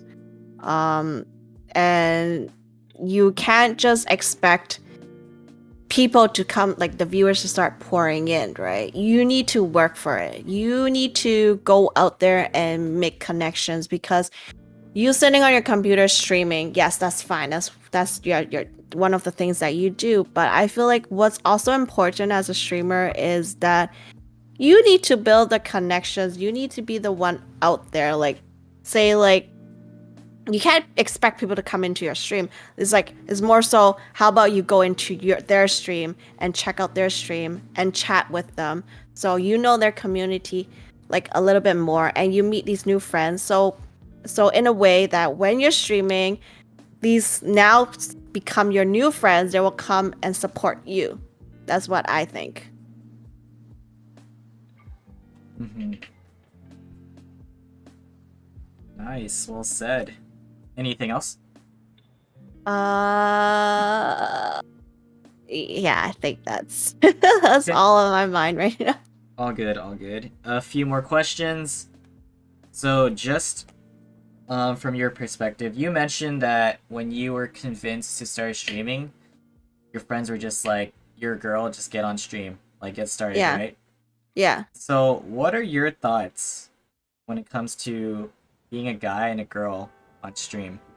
Like, any immediate thoughts about like how successful they can be? This is so hard. I I just I don't know how to put it in words, but Mm-hmm. like, cause my sister's boyfriend's friend, she's a streamer, but I think she stopped recently. But she was a streamer, and then he was saying that how like it's nice to stream as a girl because like these guys just like buy like snacks and give you some donuts for snacks and such, right? But and then for like guys, like because I know like one of my friend, he's a guy, he streams and he always like, he doesn't get as much viewers as us for like the girls, right?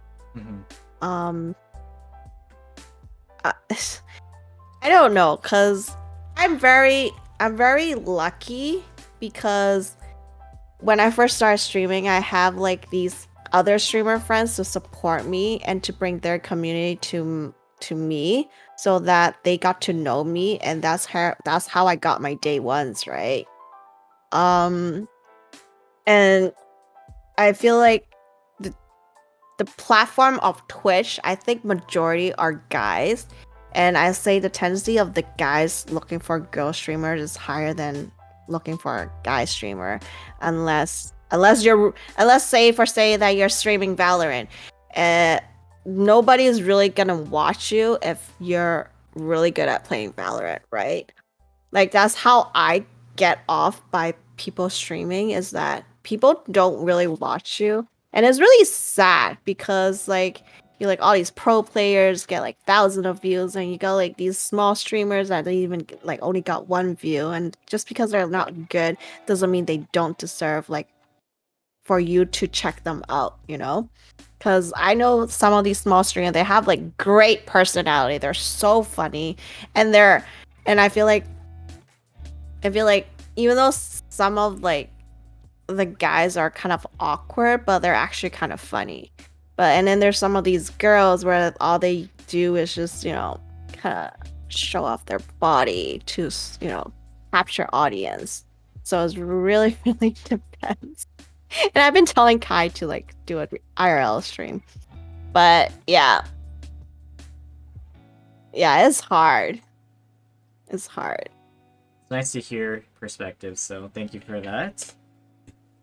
Two more Twitch questions. So, in your opinion, there's, those big time streamers. There's a lot of names out there. There's plenty of small streamers.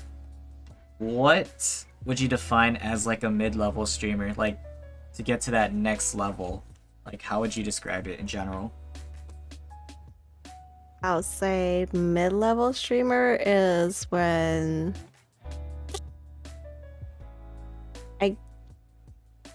mid-level streamer is like, I guess, where like you hit partner status, because partner status, that's like around 75 viewers, right?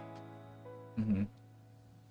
I mean, like the big streamers like thousands of viewers, and then there's like small streamers, right, with like several viewers, and then there's the mid-level, I think, is like the one that are hitting partner status.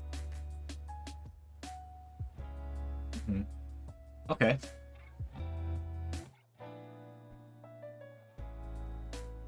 Okay. And to wrap it up, this is for the people. So how does it feel to be famous? Wait, what? How does it Wait. feel to be famous? Wait, are you asking me? Are you Yes, asking? I'm asking you. I'm not famous. Okay. She's a liar. She's a liar. All right. Next question. Send me some like, but I don't think I'm famous, guys. Oh my gosh, you guys are funny. I'm so funny. Wilson's famous, guys. If you guys don't know, Wilson's the famous one. He's hosting an 80-person tournament, okay, guys? Leona, this is your podcast. No. Let's go back I'm to just it. like, I need to put you on the spot too. Yep. Exclamation mark tourney, guys. Exclamation tourney. Remember to tune in to Wilson's Twitch stream on February 19th and 20th. This is how you know she's a streamer, guys. I mean, I say I'm good because I'm a mod too, guys. So I'm really good as a hype man. All right, let's move on to some Valorant topics. Oh. Okay, this might be obvious to some people, but favorite agent and least favorite agent.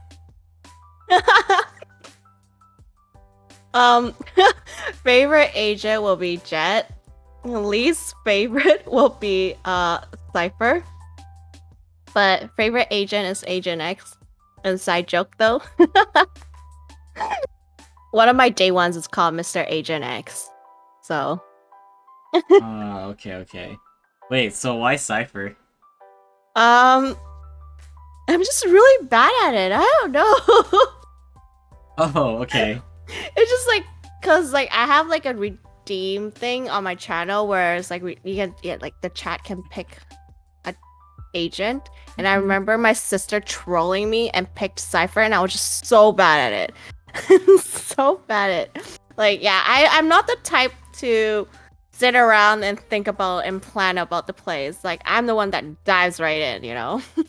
Yeah.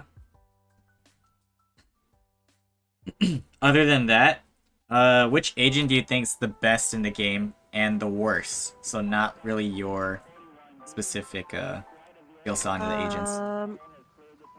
The best agent I think will be Reyna.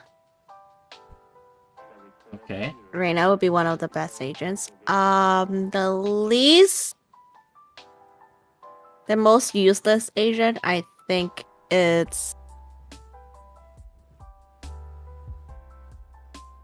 will be between Yoru and Brim.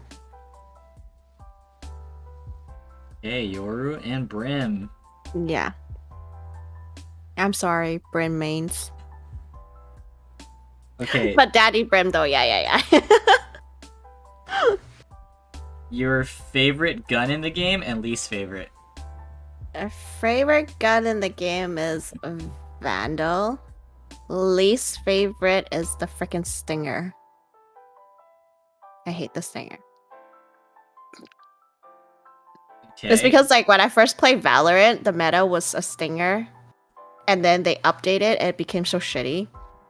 I'm so sorry. I know he's been playing Stinger the whole time yesterday, and I was just itching not to say anything. I was just so close to be like, "Why are you using a Stinger?" He's buying everyone ops. He's just on the Stinger. I know. It's just like, oh, he's on the Stinger again when he has enough money to buy a real gun. Okay. Yeah. Give him hugs.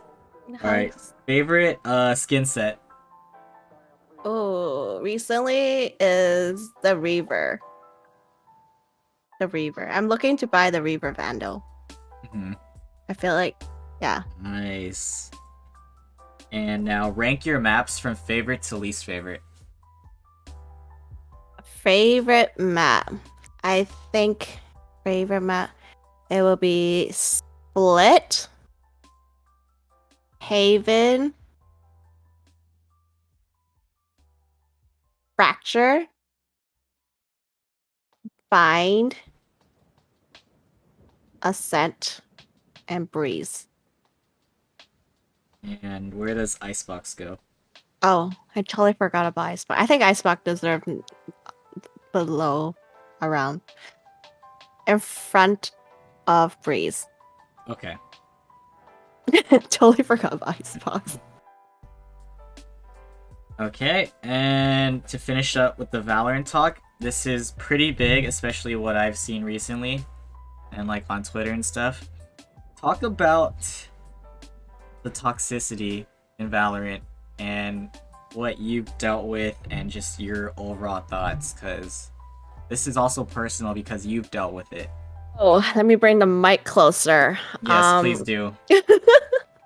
So, I mean, for me as a girl gamer, I've seen this toxicity for like throughout my life. Like I grew up like playing CS. I've seen people make remarks and stuff, right? But I feel like over the years, I don't know if it's because of the generations or some sort, that it became even more toxic in Valorant. I mean, I've heard that in League it's toxic as well, but I feel like in Valorant, like if there's like an expectation of the Valorant community. Like I feel like because if you're on a duelist and you don't top frag, and if you're a girl, then it's more of an excuse for them to shit on you, right? And I don't know in what society like these guys are in, but like guys think like girls can't play Valorant. Like they can't aim, they can't do well, they can't help out the team. But like I'm telling you, I know there's a bunch of like crazy crack girl gamers, okay? And like personally, like I've dealt like so many. This is why I don't solo queue in comp, is because even though like I've seen this before, I've experienced before, but each time it still eats me up because it really affects my emotions. Like whether it's me being pissed off or me being really sad about it, is because I just want to win my game. And if I solo queue and these dumbasses start saying something, and it really affect my emotions, and then it really affect how I play. And then it's either me start throwing the game, or me being so like me grasping on the idea of what they just said to me, that I can't even focus on my game anymore, right?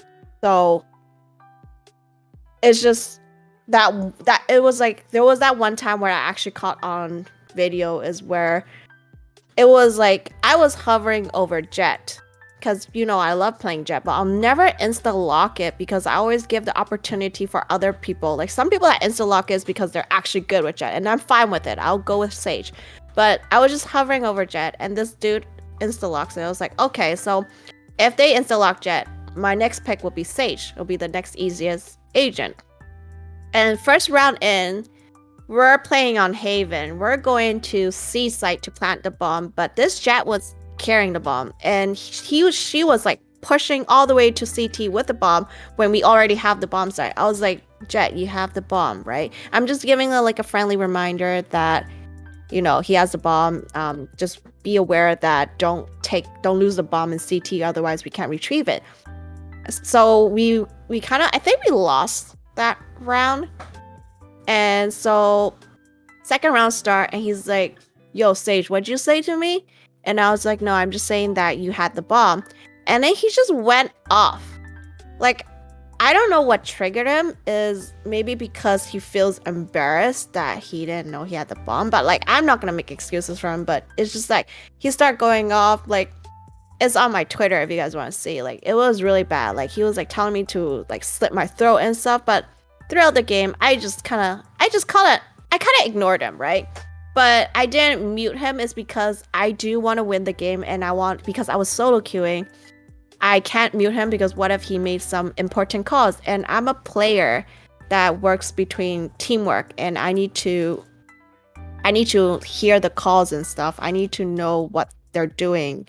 So I didn't mute him, but throughout the round, he's just harassing me, making these comments. Like, I'll be making callouts, and he's like, shut the fuck up, Sage. We have headsets. Like, we're not fucking deaf and stuff. I think there was one part that I was mocking back because I've had enough of his shit. But I wasn't tilted or anything. I was just playing my game. And my friend was watching me from Discord, and he actually heard all the remarks through my headphones. And so, like, I was doing better than him. That's when I was like, whatever. As long as I'm winning this game, I'm so... And it was so sad that my 3 other teammates didn't say anything to back me up.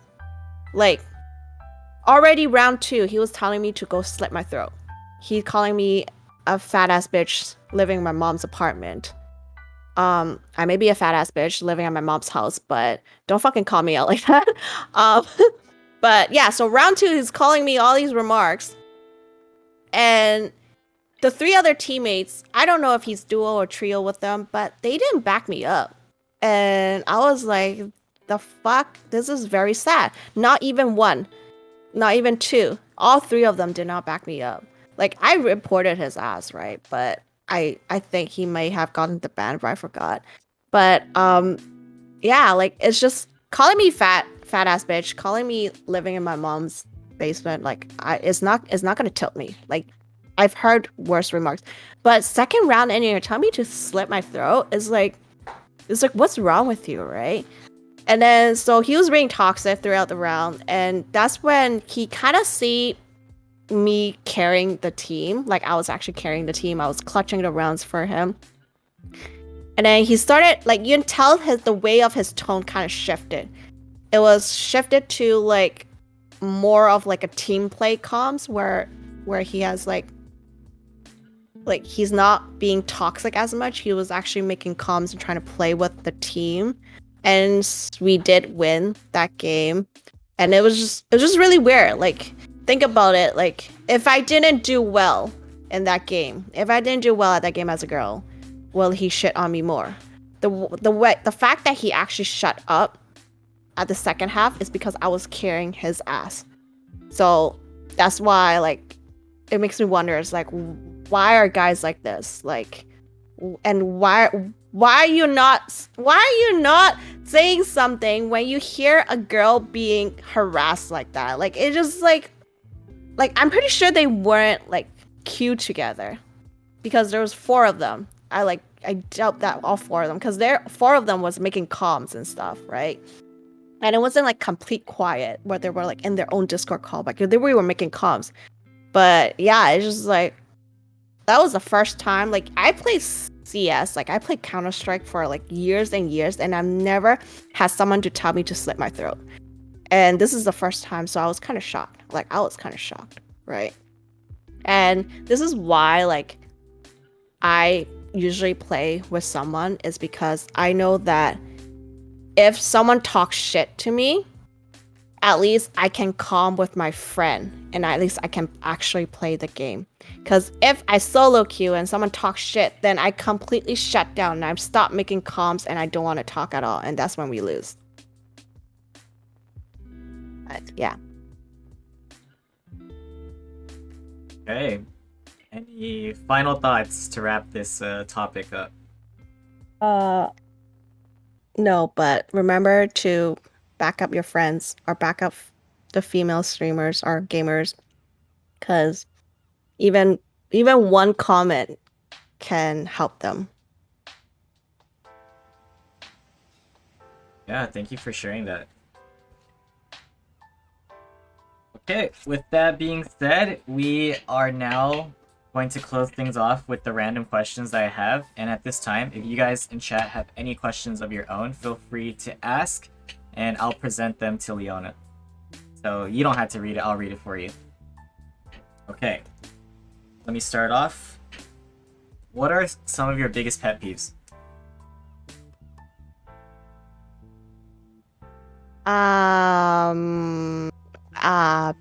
Pet peeves, let's see. People that shake their legs.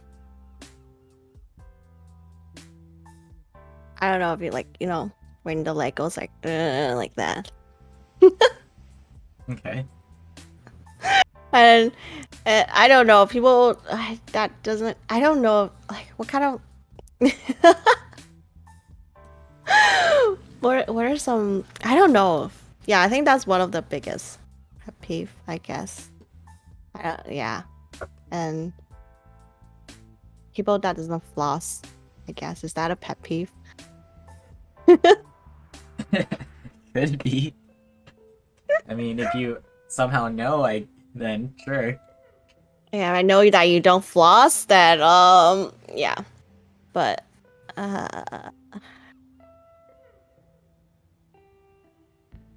examples of pet peeves, I don't know, I can't really think of. Loud chewing.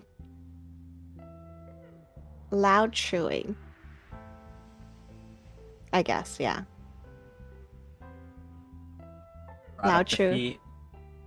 Oh my god, they're bringing up the feet. Please don't. Please don't. But yeah, Mhm. talking while you're chewing or talking with your mouth with food. Yeah, Okay. I guess. This is on top of your head, so it's okay. Yeah. Can Kai get your autograph? Yes, Okay. you can. What kind of question is that? I'm asking for the people. Akron, would you piss yourself randomly once a day or shit yourself once a week? What? Would you piss yourself randomly once a day or shit yourself once a week? Ew. What? Hey, girl, why are you asking these questions? If I had to choose, I guess I'll piss myself randomly once a day. Okay. Because shitting yourself is, oh god. And for the pet peeve, how about loud slurping? Like, loud slurping is fine. Okay. Well, not like when you're at a fancy restaurant, of course. Because I'm very Asian. Like, we slurps our noodle soup, right? Next question. What is your greatest fear? My greatest fear? Tsunami. Tsunami? Yeah. Like, something about that just scares me. Like, really scares me. I think it's the movies. It's because maybe they've been talking about for like 50 years and they're always telling you to find an earthquake buddy. I don't know. It's just scary. Okay. Next question from Akron. Would you rather be able to eat anything you want and have it be perfect nutrition, or have to only sleep for 1 hour a day and be fully rested? Whoa.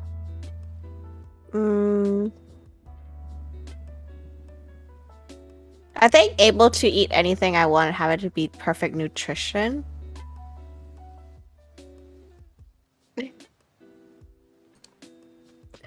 Okay.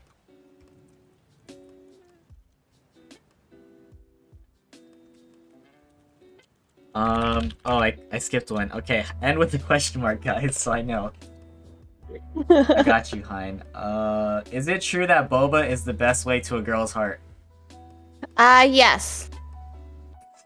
Yes, it is. Okay, you heard it here, guys. Potato Sun says, would you prefer staring at a picture of feet for 2 seconds or playing a whole day of Val games with random toxic people? I think I'd rather stare at a picture of a feet for 2 seconds than play. Sorry. I really don't like feet. I see the gag. I'm scared of feet. I think they're disgusting. I don't want to look at them. I just like, ugh. Yeah. Okay. Does that include Move it. your own or what? I don't really look at my feet. I mean, like, necessarily I have to wash them or like, clip my nails and shit like that. But otherwise, like, I leave it alone. Okay. I just don't like feet in general. What is your best trait or characteristic, in your opinion? My best trait. My best trait. I don't know. What's my best trait, guys? I really don't know. What are some examples? Like, trait as in physical features? It could be your interpretation of the question. It could be your personality trait or physical features.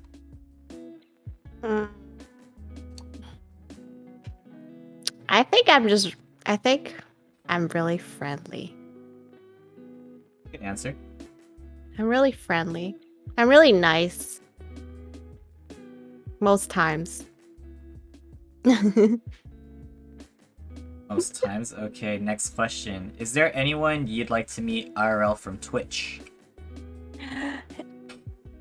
I want to meet Wilson.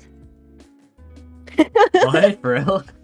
For real, like I see you did all these like Twitch meetup, and like you know all these like people. Like, damn, I really want to meet the famous Wilson. Okay. We'll see. But that'd be fun. Yeah. Vancouver. Yeah. Or I can come to Cali. Wait, are you from Cali? Yeah. I'm from the Bay Yeah. Area. Bay Area? Yeah. Don't need to come to Vancouver. I'll come to you. The double W's. Double W's.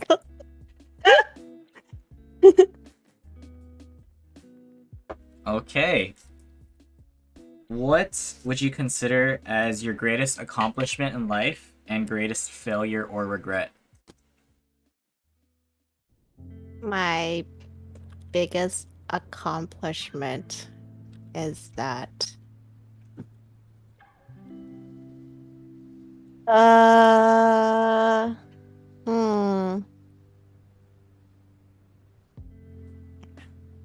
do biggest failure first. Okay. Biggest failure or regret is that I should have listened to my mom. After all these years, she was right. If I listened to her, I wouldn't have made all these bad decisions. So, guys, listen to your mom. Always. She's always right. Even though it sounds wrong, but trust me, down the road, a few years down the road, you'll know she's right. But biggest accomplishment, I don't know. I think biggest accomplishment will be for me stepping out of my comfort zone and doing streaming. Yeah.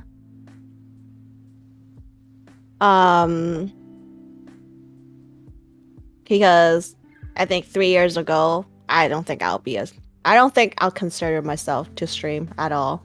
But if you ask Prince Hal, he knows I step way out of my comfort zone. Like that.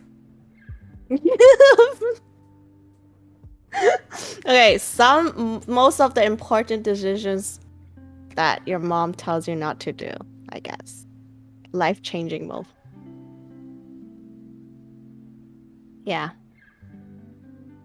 Okay, I have 3 more questions. This is gonna be a hell of an answer, I already know it. What was your first impression of me? You already started laughing.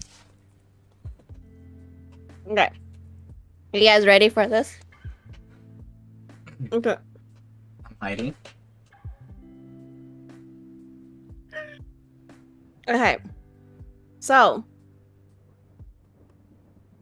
if you didn't know, I rated Wilson. I think sometime a few months ago, I guess. I don't really remember when, but for me, my chat knows that I have certain requirements for a raid. They must have a face cam. They must have no more than like 50 viewers. They must be like somewhat engaging to the chat, because they're pretty. Apparently they're pretty, but honestly it's not really about looks. And they have a nice about me page. That's really important. So if I see someone with like about me page that's like blank or one sentence or just like few pictures, like no, like I know nothing about you. So I go on Twitch, the front page. I always go on Twitch, the front page, and I see recommended or smaller. I always go on the recommended channels or the smaller community channels. And I think I found Wilson on the smaller community channels. And I was like, yo, guys, look, there's this dude that has like full-on tattoo sleeves. And we all know Rec loves guys with tattoos, right? So I was like, yo, this guy, like, and then he has like these anime wallpaper in the background. Like, it's so cool. Like, he's a weeb for sure. He has all these tattoos. Definitely cool. So, but yes, I know tattoos. So yeah, I was like, okay, guys, let's go raid Wilson. And like, he's pretty ballsy, you know. He has his whole ass full and last name as his Twitch, username. Like, I don't think I can do that, right? So raid him, and then find out his tattoos were fake, and I was like, oh, maybe a little bit disappointed, but you know what? You still cool, and you showed us your room. You explained like your room was like divided into like from another room or something like that. And yeah, it was just we got scammed, guys. But I'm letting you guys know, Wilson always have these tattoos on, so it's technically permanent tattoos. You gotta show them the tattoos now. I think my chat wants to see your tattoos. I feel so insecure now. Yo, don't be insecure. You look good with them. Oh man. Oh, thank you, thank you. Alright, real quick. It's, Alright, it's guys, not ready? about me, it's not about me. And these are new. These are fresh ones, by the way. A few days ago, it wasn't like this. These are new ones. I've been keeping track. Okay, Wilson, I've been keeping track. Okay, good to know, thanks. But it looks so nice. Like I told her, I was like, Wilson, you should get permanent ones. So that was the first impression. Yeah, that was the first impression. Yeah. Alright, last 2 questions. As of now, who are the top 5 streamers that you find yourself watching? I think the first one that... Okay, besides the channels that I mod for, because that's kind of like a giving, I think the first one will be your Nikolai. Nico. Because he came into my stream, he was very engaging, and like we vibe really well. And like, and then I went to check out his stream, and he was just so... He was very welcoming. I love streamers that are really welcoming, you know? And he'll be like, he's really like respectful. He'll be like, I remember when he goes like, oh, what are your pronouns? Because you know, like pronouns are kind of the big thing right here, right? We want to know people's pronouns so we don't incorrectly address them like kind of like guess them as a she or a he, right? But yeah, so that's why I think he's one of like the top streamers that I watch. Also I watch Wardell.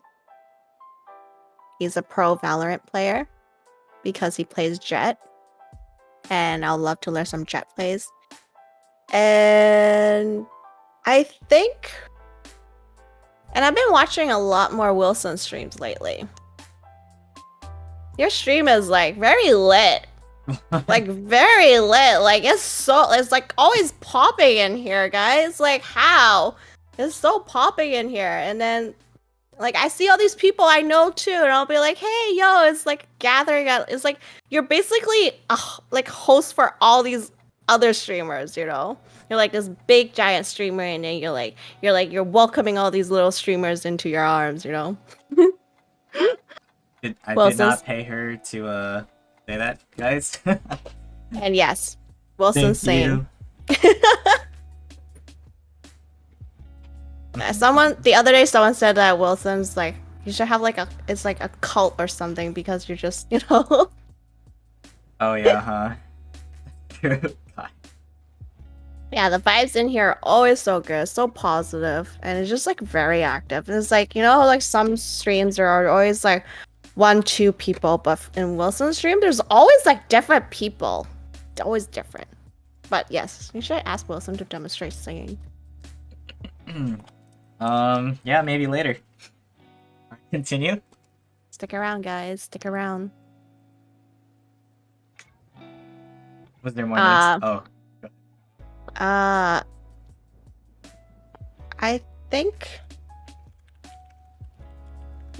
for now, that's like the top, few that I will watch. Yeah.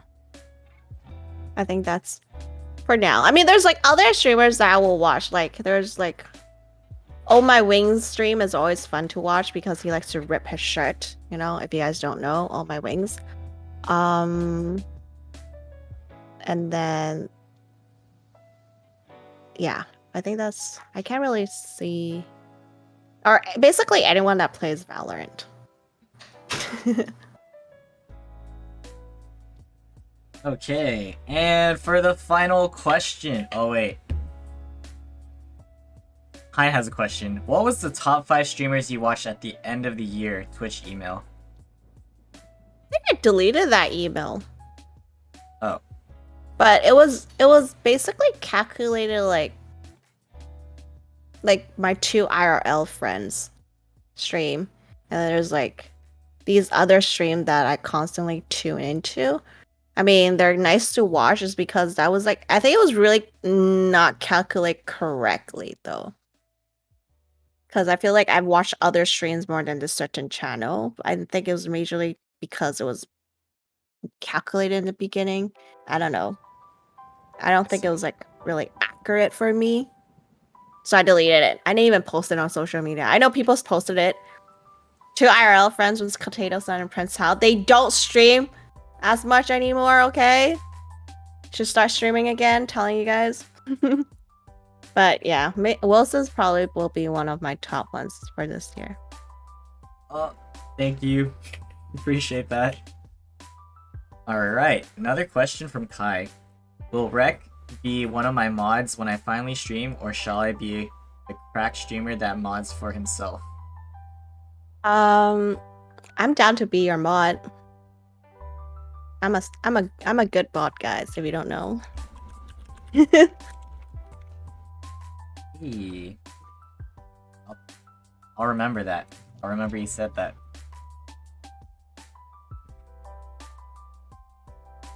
Okay, so for my question, using your connections, who would you like to see as a future guest on this podcast? And why? Future guest.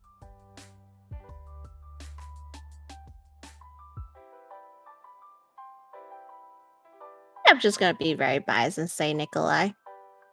I had a feeling you're gonna say him. Yeah. I mean, like, me and him are pretty close recently. So, and like, he's a really good guy. Like, he deserves to have more, you know? But yeah. Funny thing is, when I was doing my podcast, like, way back then, I asked him, but he was too shy. Oh, Or I can see that. So, yeah, it's unfortunate. But we'll see how he feels now if I ask again. Yeah. Alright. Well, now that all my questions are out of the way, how are you feeling knowing that you finished a podcast? It was definitely great. Like, I feel like I just went on a date with everyone. It's like, these are like the kind of stuff that, you know, I want people to know before, you know, they date me. Okay. But yeah, I'm sorry that I kind of really started really dark and heavy and stuff, but I think it was a really fun experience. Like, definitely, Wilson, you're really good at this. Like, I was really nervous. Mm-hmm. And then you kind of like just started asking these questions, and I'm just like pouring my heart out. But yeah. It's okay. I appreciate that you were very open about it. I know a lot of people say that they're nervous in the beginning, but you go at your own pace, and as long as you're comfortable, then that makes me feel happy about that. Yeah, you were very respectful and you were really patient. Like, I know that there was several moments where I kept on talking and talking, and I realized for how long I was talking, and you were just like, you were still listening. Like, you were still in it. Like, thank you though for listening. Yeah, no, rambling no problem. There's no time limit for my podcast. So I could listen for a really long time. Yeah, it's a good thing. Like we said, it's free therapy. Okay, so what are you gonna do after this? I don't know. Maybe play Valorant. Good to hear. So I I don't know. will Maybe close yeah. it out. I'll close it out for the YouTube portion, and then after that, I'll let you just say bye to everyone, and I'll let you go. Okay. All right, ladies and gentlemen, this has been the Chang Gang Podcast, episode 47, featuring Leona, aka HELLOWRECK. Leona, thank you so much for giving us all the info and life experience talks about yourself. Really, really appreciate you having, having you on this show in one day notice. Yes, thank you though for inviting me and giving me the confidence, saying that I can do this. Yeah, absolutely my pleasure. Thank you to everyone for tuning in, for supporting Leona, and just for respectfully listening. It really makes me super happy to see that. And other than that, make sure to drop her a follow if you haven't already. !guest to see the Twitch link.